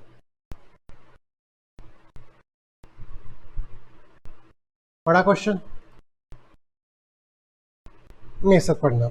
draw a flow chart, ताकि हम कैलकुलेट कर सकें, मतलब प्रोसेसिंग करनी है, प्रिंट करना है, कमीशन प्रिंट करना है, प्रिंट द कमीशन, सिर्फ कमीशन प्रिंट करना है, किसका? सेल्समैन का। Based on the company policies, company की पॉलिसी क्या है कि अगर सेल्स कोई इंसान 50,000 से कम करता है, ओ माय गॉड सर, यहाँ तो क्वेश्चंस आने वाले हैं, क्या सेल्स इतनी है, इतनी है तो इतना, इतना है तो इतना, यहाँ डिसीजन मेकिंग होने वाली है, यहाँ डिसीजन मेकिंग होगी sir. Sales are less than 50,000, commission nil. क्या सेल्स 50,000 से लेके 1 लाख के बीच में है तो कमीशन होगी 5% ऑफ सेल्स ओवर 50,000। अब प्रोसेसिंग में आप यहीं पे गलती कर जाते हो, बहुत से बच्चे इसको ध्यान नहीं देते। 5% किस पे है? सपोज 60,000 की सेल हुई तो 5% किस पे है? 60,000 पे नहीं सर, 5% का जो फॉर्मूला लगेगा ना वो ऐसा लगेगा 60,000 माइनस 50,000 मल्टीप्लाई बाय 5%। ओवर 50,000 यानी 50,000 से जितना ऊपर है उस पे लगेगा 5%। अच्छा अच्छा सर, सेल्स अगर 1 लाख से भी ज्यादा हुई तो कह रहा है 2500 तो फिक्स है, ये तो मिलेगा ही मिलेगा, plus plus and 10% of sales above rupees 1 lakh. यानी सर कोई अगर 1,20,000 की सेल्स कर रहा है तो कमीशन कितना मिलेगा? सर 2500 तो मिलेगा ही मिलेगा, प्लस 10% मिलेगा किस पे? सेल्स पे। सेल्स कितनी है sir? 1,20,000 above 1 lakh minus 1 lakh. 1 lakh से ऊपर जितनी भी सेल्स यानी 20,000 पे 10% मिलेगा, प्लस 2500 तो मिलेगा ही मिलेगा। इस बेसिस पे आपको मशीन कैलकुलेट और प्रिंट करना है कमीशन। तो ये आपको एक सॉफ्टवेयर बनाना है, आपको इस थियोरी के बेसिस पे। सॉफ्टवेयर बनाने से पहले फ्लो चार्ट बनाना है। क्वेश्चन पढ़ लिया, आओ बनाते हैं। मेरे साथ साथ बनाना, आगे मत भाग जाना। सबसे पहले हमें क्या बनाना है? सबसे पहले हमने बनाया स्टार्ट। हमने स्टार्ट बना दिया हमने स्टार्ट। एक चीज हम रट्टा मार चुके हैं सर, रेक्टेंगल बॉक्स में CAW हमने रट्टा मार लिया। जब भी मशीन स्टार्ट होगी हम क्लियर कर देंगे ऑल वर्किंग लोकेशंस को, ऑल वर्किंग लोकेशंस को कर दिया सर। अब सर मशीन से इनपुट लेंगे, इनपुट दो मशीन, इनपुट क्या दो? सेल्स दे दो, ये बता दो सेल्स कितनी है। ठीक है सर, ठीक है सर। फॉर एग्जाम्पल किसी इंसान ने बोला सेल्स 20,000 है, अभी सिर्फ उतना सॉफ्टवेयर बना रहे हैं 20,000 तक का, तो यहाँ पे डिसीजन लिया जाएगा। क्या पूछेंगे? क्या sales is less than equal to 50,000?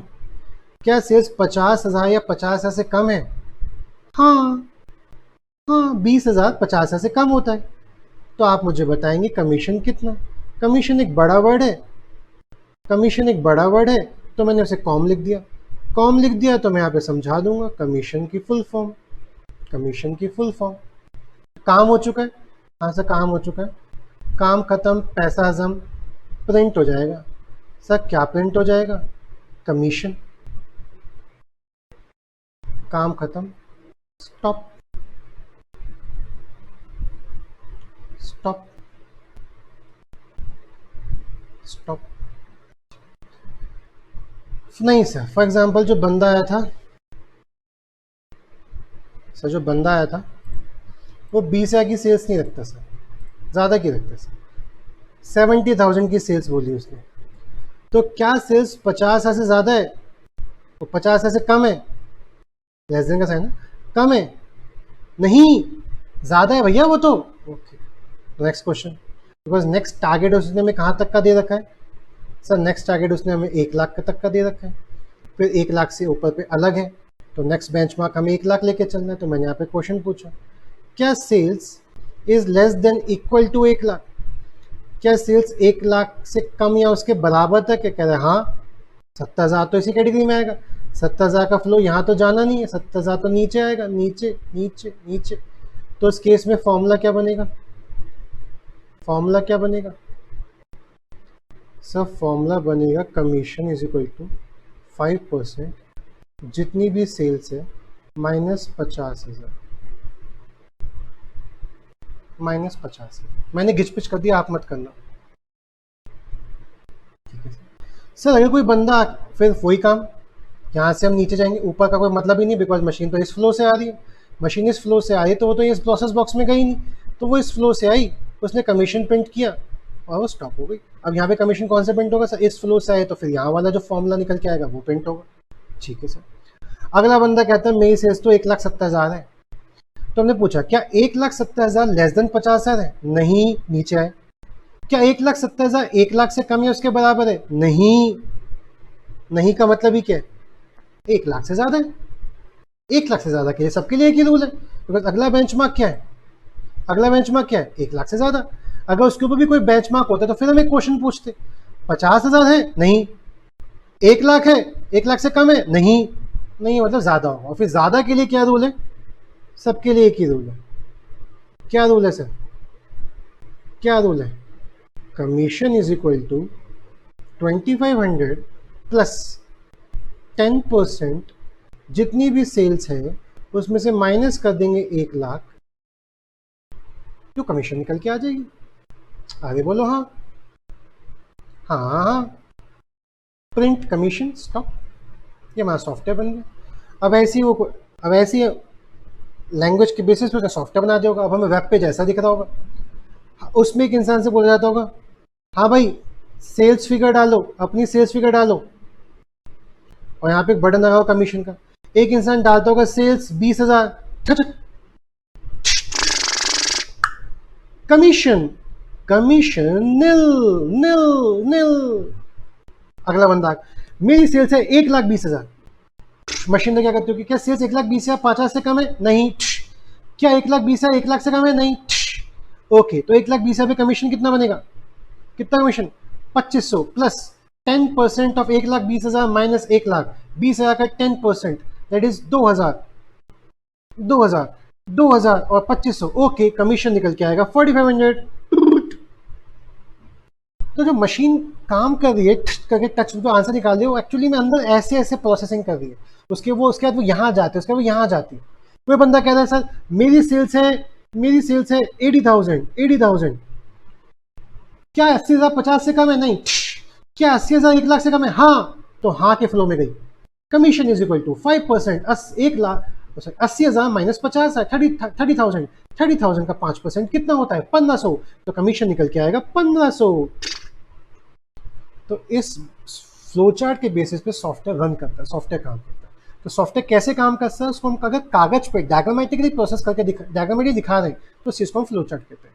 क्या आप समझ पा रहे हो, क्या फ्लोचार्ट पढ़ना सीख जाओगे तो ऑडिटर समझ पाएगा मशीन में कैसे कैसे कैलकुलेशन हो रही होगी, कैसे कैसे प्रोसेसिंग हो रही होगी, कैसे कैसे काम कर रही होगी मशीन। हाँ, हाँ। तो पहले सबसे पहले ऑडिटर क्या देखेगा, फ्लोचार्ट, क्या कैलकुलेशन ठीक की है तुमने कि नहीं की है। सबसे पहले सीए ने क्या पढ़ा, कंपनी की पॉलिसी पढ़ी, कंपनी की पॉलिसी। उसने कंपनी की पॉलिसी पढ़ी, सेल्स अगर 50,000 से लेके 1 लाख है तो कमीशन देंगे 5% ओवर 50,000, ओवर 50,000। अब सपोज किसी ने पहले ऑडिटर ने वो थियरी पढ़ी, हाँ पढ़ी। अब जो फ्लोचार्ट डेवलपर था वो तुम जैसा था, उस बंदे ने कभी सीए में कभी ईएस को तवज्जो नहीं दी, उसने पढ़ा ही नहीं। और उसने पता है फॉर्मूला क्या बनाया, उसने फॉर्मूला बनाया ये वाला। अरे यार कुछ ज्यादा गिचट पिचट हो गई।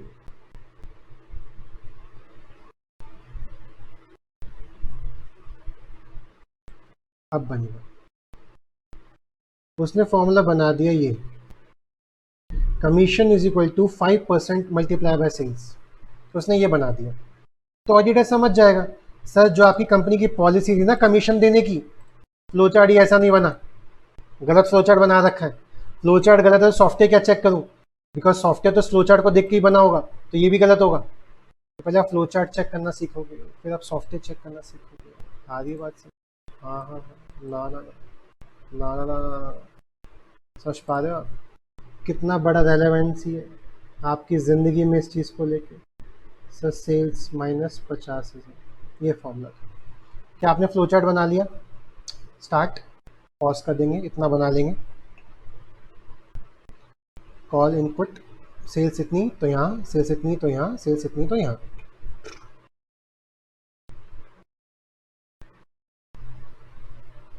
ये था आंसर नंबर 3।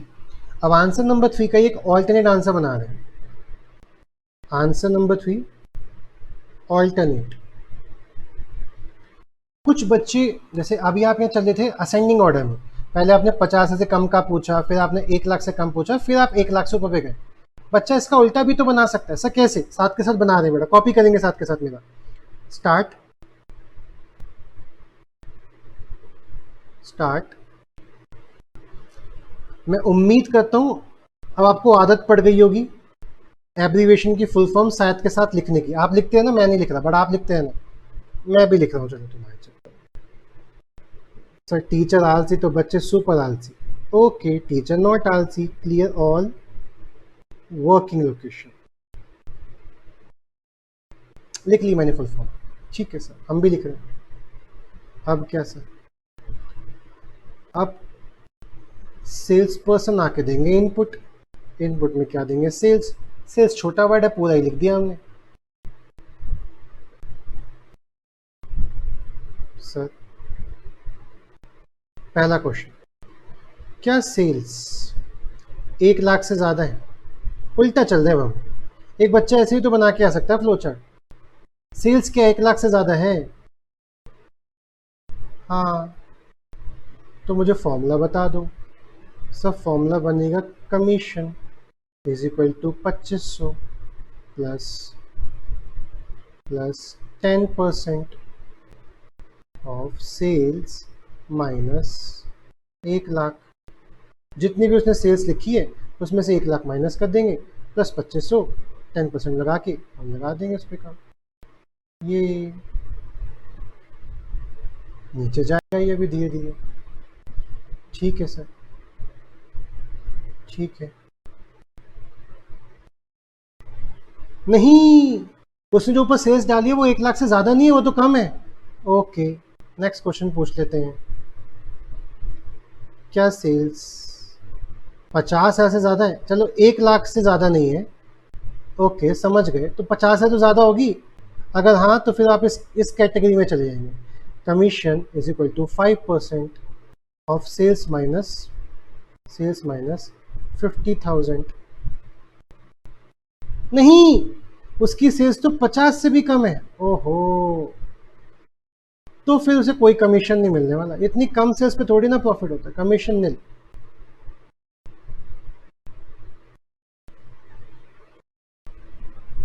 अच्छा, तीनों के बाद हमें एक ही जगह जाना था, बताओ कहाँ? प्रिंट करवाने, प्रिंट कमीशन। अगर वो इस फ्लो से आ रहा होगा तो फिर ये वाला वो वाला कमीशन प्रिंट होगा, इस फ्लो से आ रहा होगा तो वो ये वाला कमीशन, अगर इस फ्लो से आ रहा होगा तो वो ये वाला कमीशन प्रिंट करेगा। सिंपल सी काम है, काम खत्म, पैसा हजम, स्टॉप। तो ये हमने फ्लो चार्ट जो बनाया कैसा बनाया, हमने जो ये फ्लो चार्ट बनाया कैसा बनाया, ये डिसेंडिंग ऑर्डर में था। पहले हमने ग्रेटर देन के साइन पूछे, 1 लाख से ज़्यादा नहीं, तो 50 से ज़्यादा तो होगी, हाँ तो कमीशन इतना। अच्छा, यहीं पे अगर मैं क्या लगाना चाहूँ, सेम पेज कनेक्टर, तो मैं क्या कर सकता हूँ सर? इसको भी कनेक्टर के पास, ए के पास भेजा, इसको इतना बड़ा बना ही क्यों? डिलीट करो सर, डिलीट करो, डिलीट। आप जाएंगे कनेक्टर ए के पास,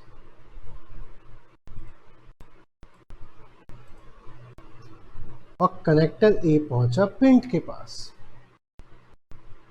तो इस तरीके से हमने हर जगह फ्लोज ना जोड़ के कनेक्टर की तो बात कनेक्ट कर दी कि इसके बाद कहाँ जाओगे, कनेक्टर ए के पास। ओके, कनेक्टर ए कहाँ जा रहा है फिर? यहाँ कनेक्ट, अच्छा प्रिंट सही तो है, इसके बाद यहीं तो जाना था। तो इस तरीके से हमने एक ही पेज पे कनेक्ट करना हो तो हम सेम पेज कनेक्टर का यूज़ कर सकते हैं। कॉपी कर दें बेटा, ऑल्टरनेट आंसर था ये। Start, CWL input, sales greater than 1 lakh, pause कर लेंगे, कॉपी कर लेंगे। चलो ICA का क्वेश्चन करते हैं, फिर आज की क्लास खत्म। मतलब पहली क्लास के लिए इतना बहुत है। अभी रुचि लगानी है तुम्हारी इसमें कि कितना इंपॉर्टेंट, कितना इंटरेस्टिंग सब्जेक्ट है ये, कितना स्कोरिंग है। जब रुचि आ जाएगी फिर हम उसके ऊपर बढ़ेंगे, थोड़ा सा स्पीड बढ़ाएंगे फिर हमारे। क्वेश्चन नंबर 2, ICA में कितने मार्क्स का आया था? 6 मार्क्स का आया था। पढ़ते, the GST rate in India for various goods and service is divided into 4 broad category. आपको ड्रॉ करना है फ्लो चार्ट, आपको ड्रॉ करना है flow chart to compute. Actually में बताओ ICA क्या मांग रहा है? कंप्यूट करो, कैलकुलेट करो। क्या कहीं भी प्रिंट वर्ड लिखा है? The answer is no, print word कहीं नहीं लिखा। लेकिन अगर आप सजेस्टेड देखोगे ना, प्रिंट दिख रहा होगा आपको। सजेस्टेड देखोगे ना, ऑल्टरनेट आंसर है, प्रिंट दिख रहा होगा आपको, प्रिंट या डिस्प्ले। प्रिंट मांगा नहीं है उसने, पर दे रखा है ICA ने अपने सजेस्टेड आंसर में। कि एक्चुअली में आईसीए का सजेस्टेड आंसर क्वेश्चन से मैच खाता नहीं, प्रिंट नहीं मांगा तो नहीं देंगे। सर आपके तो हर क्वेश्चन में था, बिकॉज मैं प्रिंट बना रहा था, मैं तो आपको सब कुछ सिखाऊंगा, बट मैं आपसे क्वेश्चन पढ़ के बात कर रहा हूँ। अगर आप क्वेश्चन रीडिंग करना जान गए तो हमें क्या करना है बेटा, आईसीए से चिट्ठी करके पूछो। देखो आईसीए ने प्रिंट मांगा नहीं है, उसने बोला फ्लो चार्ट ड्रॉ करो तो कंप्यूट कर सके, कैलकुलेट कर सके GST for goods manufactured as per below table. आपको इसके accordingly goods GST rate calculate करना है, ठीक है, वो आपको बताना। हाँ, उसका एक फ्लो चार्ट बनाना है। कैटेगरी है, कैटेगरी उन्होंने कीवर्ड दे दिया, ठीक है। अगर आप ए कैटेगरी हो तो रेट इतना है, बी कैटेगरी हो तो रेट इतना है, सी कैटेगरी हो तो रेट इतना है, डी कैटेगरी तो रेट आपका रेट इतना है। क्या फ्लो चार्ट बनाने के लिए तैयार? अरे बोलो हाँ, अरे बोलो हाँ, तैयार हो आप बेटा, बोलो यस। चलो हम फ्लो चार्ट खुद से बनाते हैं क्वेश्चन पढ़ते पढ़ते, फिर हम आईसीए के आंसर के साथ मैच कर लेंगे अपने आप को। कौन सा क्वेश्चन था? Question number 2A। Answer number 2A जनवरी 2021 का पेपर, ठीक है। क्वेश्चन क्या था दोबारा पढ़ लेना एक बार। ए के लिए 5%, बी के लिए 12, सी के लिए 18, डी के लिए 28। ओके ओके ओके, सबसे पहला चीज़ आपने सीख ली है। सर सिर्फ स्टार्ट बनाने के कितने नंबर मिलेंगे? कोई नंबर नहीं है सर, स्टेप मार्किंग नहीं होती, टाइम पास समझ रखा है। आपने किसी बोला मैं तुम्हारा सॉफ्टवेयर बनाऊंगा, मेरे को 10 लाख दे दो, आप उसका स्टार्ट बना के कह दो चल 1 लाख एडजस्ट कर दो, बाकी के ले ले तू, 9 लाख वापस कर दो, 1 लाख दे दे स्टार्ट के, कोई देगा आपको 1 लाख रुपये? स्टार्ट के कोई नंबर नहीं, स्टार्ट बना दिया आपने, फिर प्रोसेस रन कर दिया। सर ये तो मुझे याद हो गया सर, CAWL। स्टार्ट के बाद हर चीज़ क्लियर हो जाए, पुराना part clear all working location, सबको क्लियर कर दो, सबको खाली कर दो, सबको साफ कर दो, सबको इनिशियल स्टेज पे ले आओ। ओके, इनपुट, इनपुट में क्या डालोगे सर? सर इनपुट में डालेंगे एक तो के, एक पी है इसमें, पी डालेंगे इनपुट में, के और पी। सर CAWL आप एक्सप्लेन करेंगे। सर के का मतलब क्या है बेटा? के का मतलब है कैटेगरी। सर पी का मतलब क्या है? प्राइस ऑफ गुड्स या सर्विसेज, गुड्स होगा तो गुड्स, सर्विस होगा तो सर्विस। पी का मतलब प्राइस ऑफ गुड्स, प्राइस क्या है उस गुड्स की। ओके सर, ये हमने 2 चीज़ें इनपुट में डाली।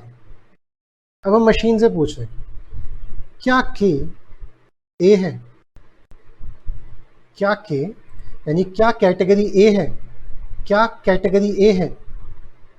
यस यस, अगर कैटेगरी ए है तो जीएसटी कितना लगेगा? अगेन शॉर्ट फॉर्म यूज़ कर रहा हूँ, फुल फॉर्म बता दूंगा, गुड्स एंड सर्विस टैक्स। तो जीएसटी कितना लगेगा? सर जितना भी प्राइस होगा, प्राइस कहाँ से आया? यहाँ से। सर जितना भी प्राइस होगा इंटू 5%, 5% ही तो है, इंटू 5%। ठीक है सर, ठीक है। नहीं नहीं नहीं नहीं, इसको मैंने पहुंचा दिया सर कनेक्टर एक्स के पास। इज नहीं तो क्या कैटेगरी बी है? हाँ कैटेगरी बी है, तो जीएसटी कितना हो जाएगा सर? सर जितना price of the goods multiply by कितना परसेंटेज है? 12%, मल्टीप्लाई बाय 12%। इसे भी कहाँ पहुंचाएंगे सर? एक्स के पास। No no no, B category भी नहीं है। ओके, तो फिर क्या आप कॉपी कर रहे हैं बेटा? तो क्या कैटेगरी सी है? यस, तो जीएसटी कितना हो जाएगा? GST is equal to P into 18%। ये भी जाएगा कनेक्टर एक्स के पास। नहीं नहीं नहीं, तो GST is equal to P into 24%, 24 ही है ना लास्ट, सॉरी 28, 28%। ये भी जाएगा एक्स के पास, और एक्स